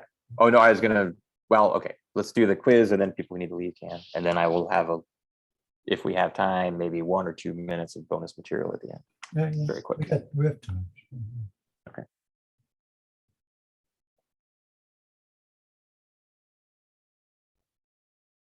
Oh, sorry, let me stop sharing. Or did you want to do that now? Yeah, there is, let me see, there is, guess I'm gonna share. I think these are your questions, I believe, so I'll pull them up. You can get them from, so on the Indigo site, there's materials right here. And there's this, I have it as a PDF file. So you can grab this. Could and be. I'll get it. I went to another window, but that's okay. Oh, that's the second one. Let's see, will that go?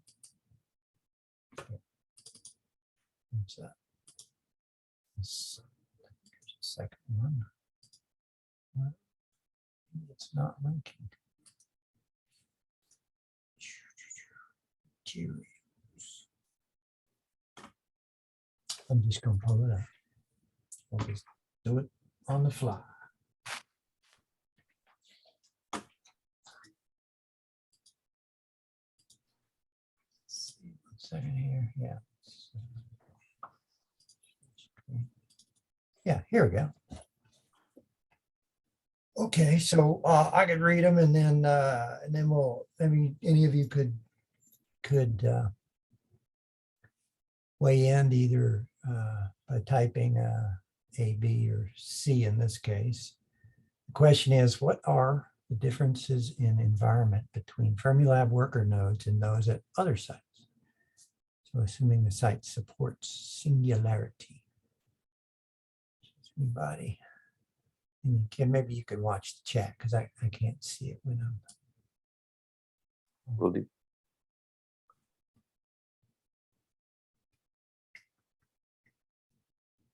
Anybody responding? What are the differences in the environment between Fermilab worker nodes and those at other sites? Other sites, what? CERN, for example, I suppose. Right, sure.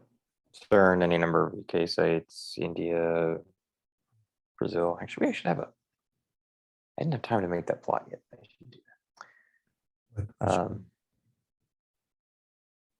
Oh, we had a superimposed on a map, basically where everywhere we had run in the last however many months.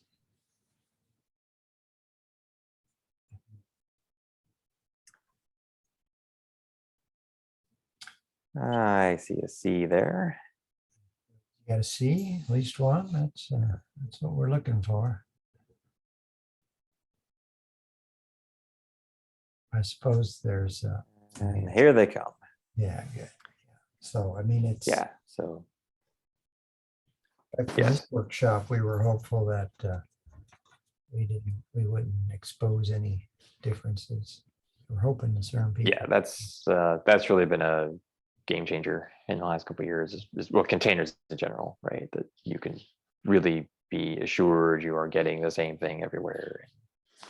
you don't have to guess and bring along extra libraries and CVMFS. I think Tom had set that up a while back, that in the pre-container days, you had to make a extra UPS product that would contain some of the, especially like X11 libraries and stuff you would build Larsoft against, but weren't always on worker nodes. But fortunately, we don't have to. I think it's still there, right? But we don't probably have to do that anymore. Yeah, I haven't been maintaining it, but Yeah, I don't think we really need to at this point. Yes, the point is, don't be afraid of running off site. They're just a box sitting in a random room, which is exactly what is at Framelab anyway. So. Number 2, after setting up a new workflow or preparing to run one that has not been exercised in a while, what is an appropriate number of test jobs to initially submit?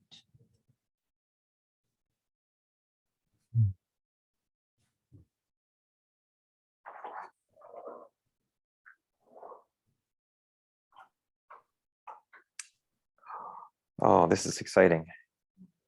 Because they heard you. They heard your preaching. Yes, this is we're finally getting through on this point. This is good. Yes, once one works, then you can start to scale up a little bit. That's right.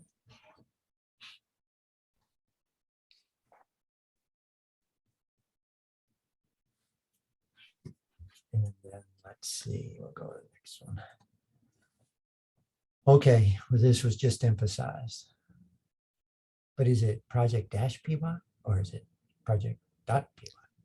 I'm talking about dot. Yeah, okay.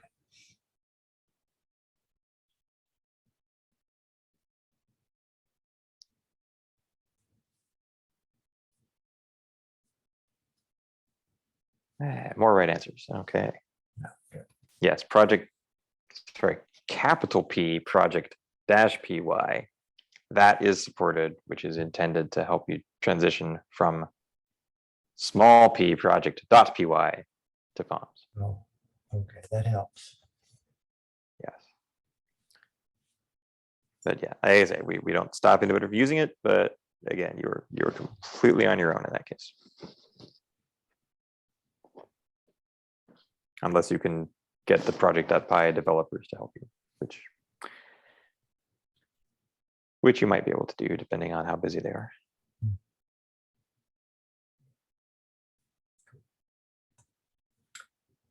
Question 4 of 6, I believe. Question 4, what is generally the best way to read in a root file for analysis within a grid job?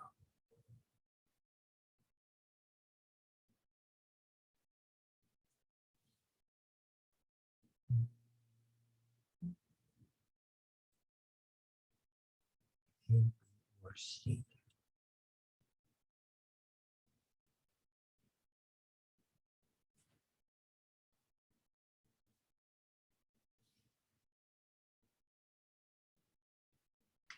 Yes.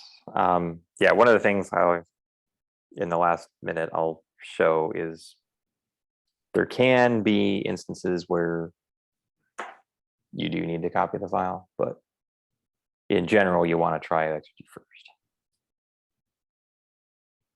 Yeah, so But yes, answers that. C would be silly, and D is nonsensical.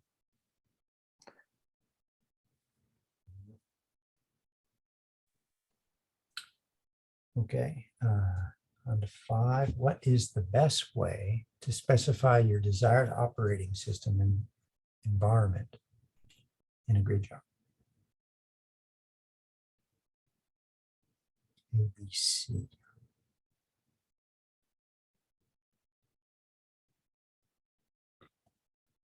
What's the best way to specify?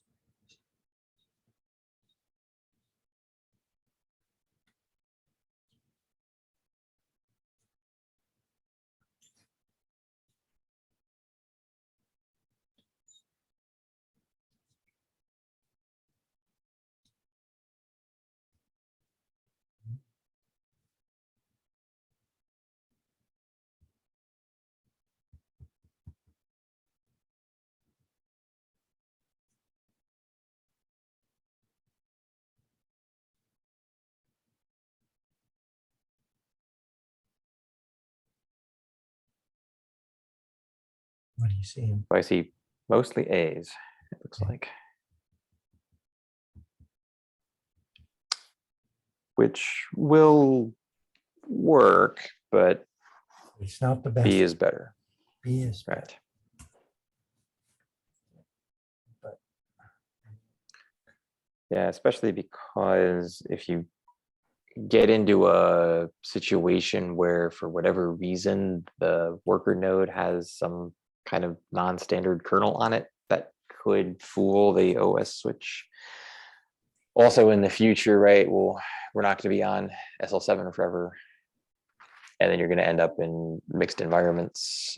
So the best thing to be really sure what you have is just use the singularity image. Don't specify any OS at all, because that will give you the maximum amount of resources. I mean, because at this point, basically every site supports singularity.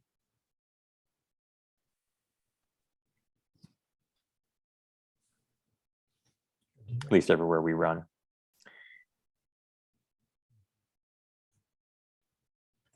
okay, last question. What is the best way to copy custom code into a grid job?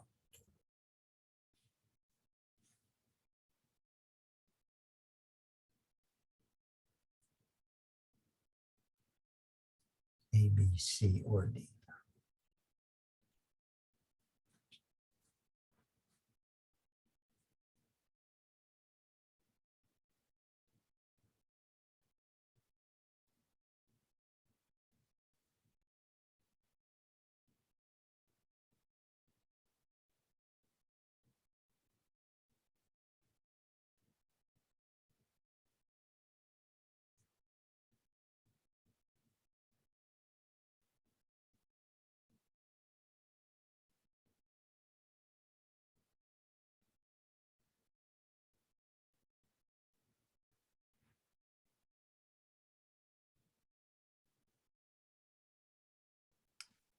Seem to be reaching a consensus on A. Correct. Yeah, this is a slightly tricky question in that all four of these methods would actually work. But A is better because one, it's handled automatically. Two, it doesn't put doesn't overly stress a particular Dcache pool like B and C would. It's better than D because when you put stuff in resilient, right, it's replicated 20 times. So if you put a gigabyte tarball on disk, it actually takes 20 gig of disk space. And also, if it's in CVMFS, you can take advantage of shared caching on the worker node, so that if you ended up having more than one of your jobs start at the same time or close together on a worker node, you only end up copying that once. You don't copy the same file into every single job on the worker. So yes, A, good deal. Yeah, okay. That's I like that template, that quiz template. So it's good. Thank you. Sam. Congratulate you. Wow. That is the best performance so far on the grid job quiz. Good. Not a high pressure quiz, I say. No. Okay, and we'll let's see. Still have them here.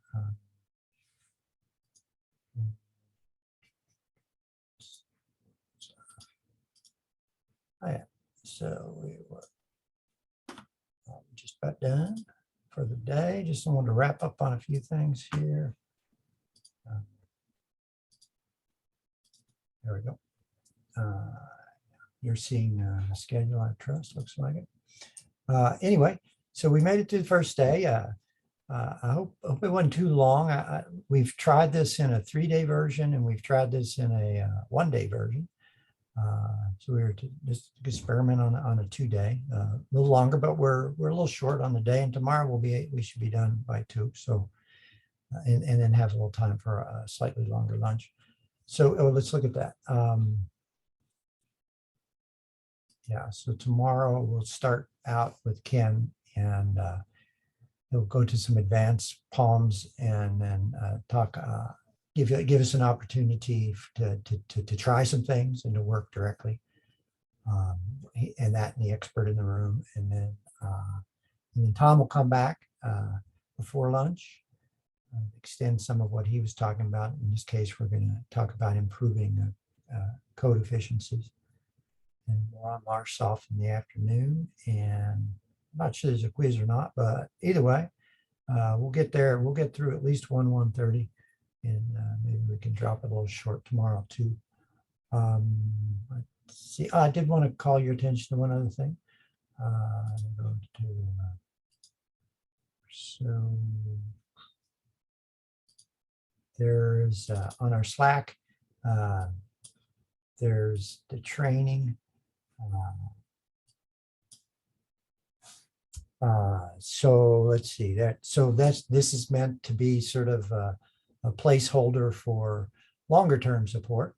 So as you keep working over the summer and you encounter issues, then this might be a place to reach out if you get a little backed up on a problem you can't seem to solve. There, Noah just joined. Thank you, Noah. And yeah, so other than that, we will start up again at 8. So appreciate your promptness in the morning, and thanks for being here. Any last questions or concerns? If we have a couple minutes, I can show a couple of extra Yeah, I'd like that. features real quick. Yeah, go for it. I'm gonna stop sharing. Give you the last word. Right. So a couple things I had mentioned but didn't explicitly show. One was I had mentioned about recovery jobs. Now, where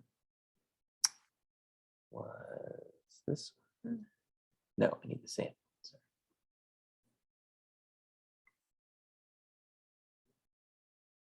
Yeah.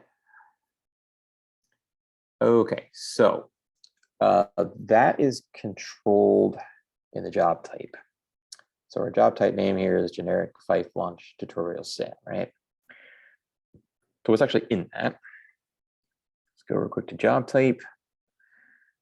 Generic Fife launch tutorial SAM. I'll open this up for editing, even though I'm not going to edit it. Just to show you.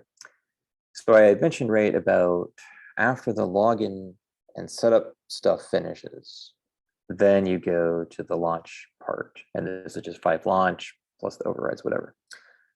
And then we have the section right about where we specify what the naming patterns are for the file. Fine. But what about recoveries?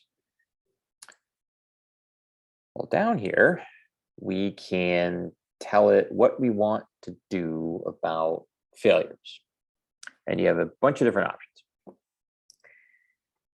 So, for example, when you successfully process a file in SAM, it will get flagged as consumed. You can look for, well, give me files which were delivered to worker nodes but weren't marked consumed, because that means probably the processing choked on it for some reason.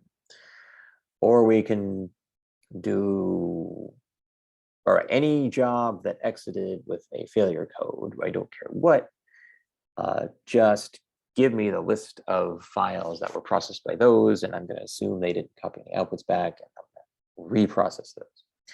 Or what we did in this case is we know what the input files were in the initial data set, and then we can look at what output files matching our output names were declared to be children of these input files and declared with the version of the software that we set in the version key.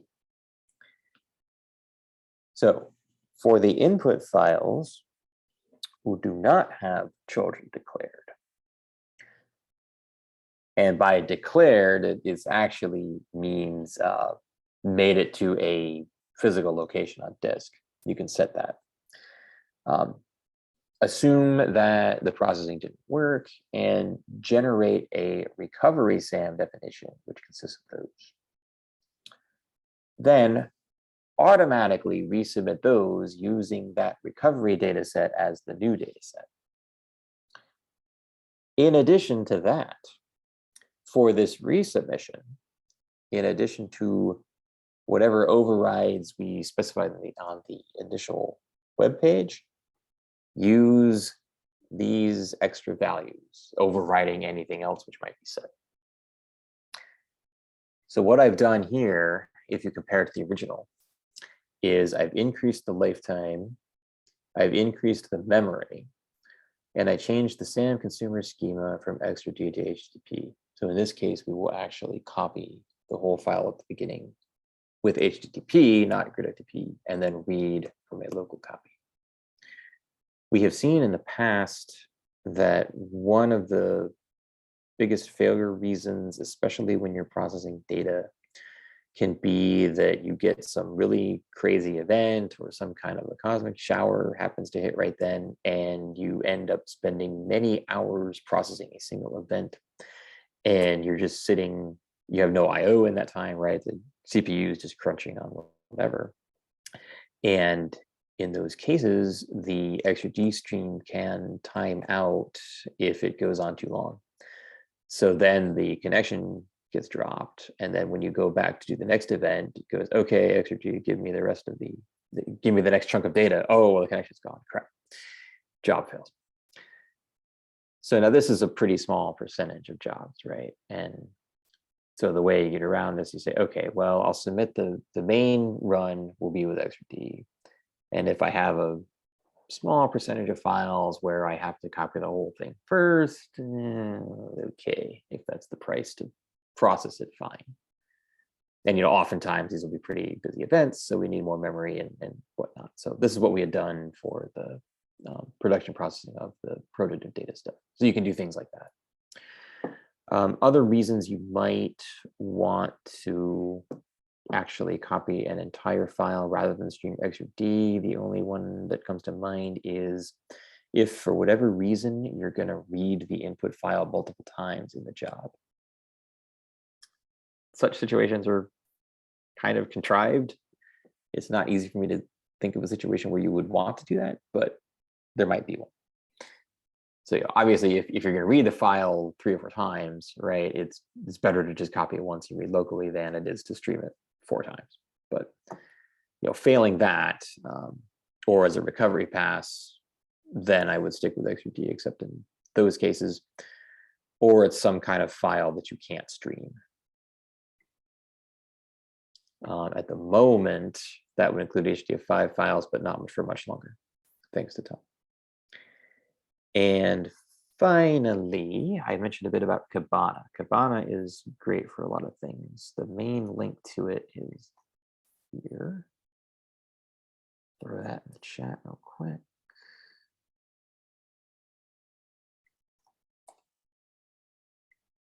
So I mentioned about getting a history, or we can make a visualization of how much memory your jobs are using, for example.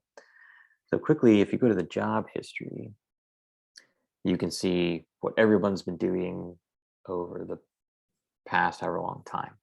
Then you can put filters. So let's say I want to see only my DUNE jobs. So I would type job sub group DUNE, and then owner me. We could put whoever. So let's do a filter. Last 15 minutes, do I have anything? Oh, well, I have that other stuff I submitted, for example. But the nice thing here is you immediately get this dashboard of exit status. There's a cloud tag of where stuff was running. And best of all, you get direct links to the standard out, standard error, as well as information about what site they were running on and what worker node they were running on, which can be very nice for diagnosing massive failures in short bursts. Sometimes I'll have a case where things are concentrated at one site or maybe even one worker node. And in that case, where I said, oh, don't submit 10,000 jobs, have failed and submit again. This is great for saying, oh, these are all dying on the same worker node. Maybe if they're all dying on the same worker node, maybe there's a problem with the worker. And then you could immediately check the logs and see. So here's a failure at INTP3. Just keep in mind, usual caveat applies that the links may not work within the first 5-10 minutes after the job completes. So anyway, here's this log. What happened here? Some kind of an error opening it, it looks like. Oh, processes. So probably what happened here is the job, I would guess, went held. Probably from memory. If that happens in a certain way, sometimes the SAM process can get marked as bad or failed instead of restarted. If that happens, then when it tries to restart on the resubmission after auto release, then it will go, wow, this isn't state bad. I can't do anything. So in that case, you have to have a recovery would pick that up. And lastly, then, so memory. So we can make a visualization by clicking on visualize. And any number of things is possible here. Oh, sorry. Then you click the plus. You want to make a new visualization. Let's make a good old vertical bar. Then you have to choose your data source. For this kind of a thing, you're going to want 5-batch history.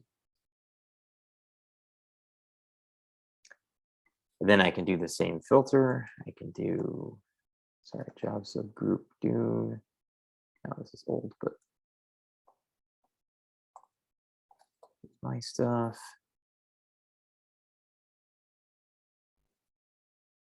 And let's do last 12 hours to get some statistics.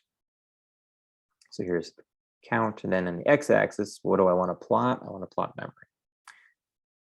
I had mentioned before, and this is going to be you can, depending on what you're looking at, you can have different types of things here. If you're plotting a numerical quantity, you probably want histogram.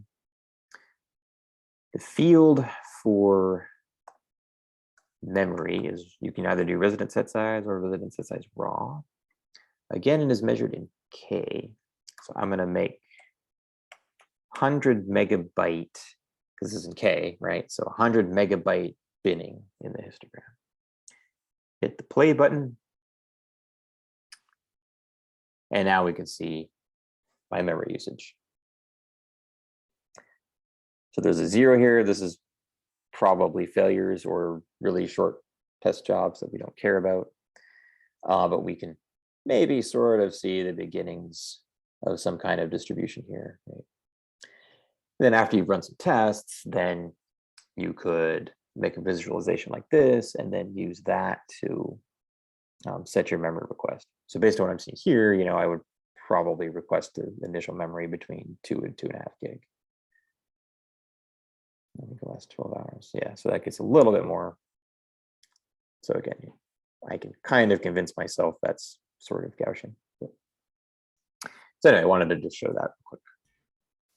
Cool. Thanks. Okay. All right. Awesome. So anything else? Probably not. No. Yep. Wait, you had a question. I can stay on real quick if you want.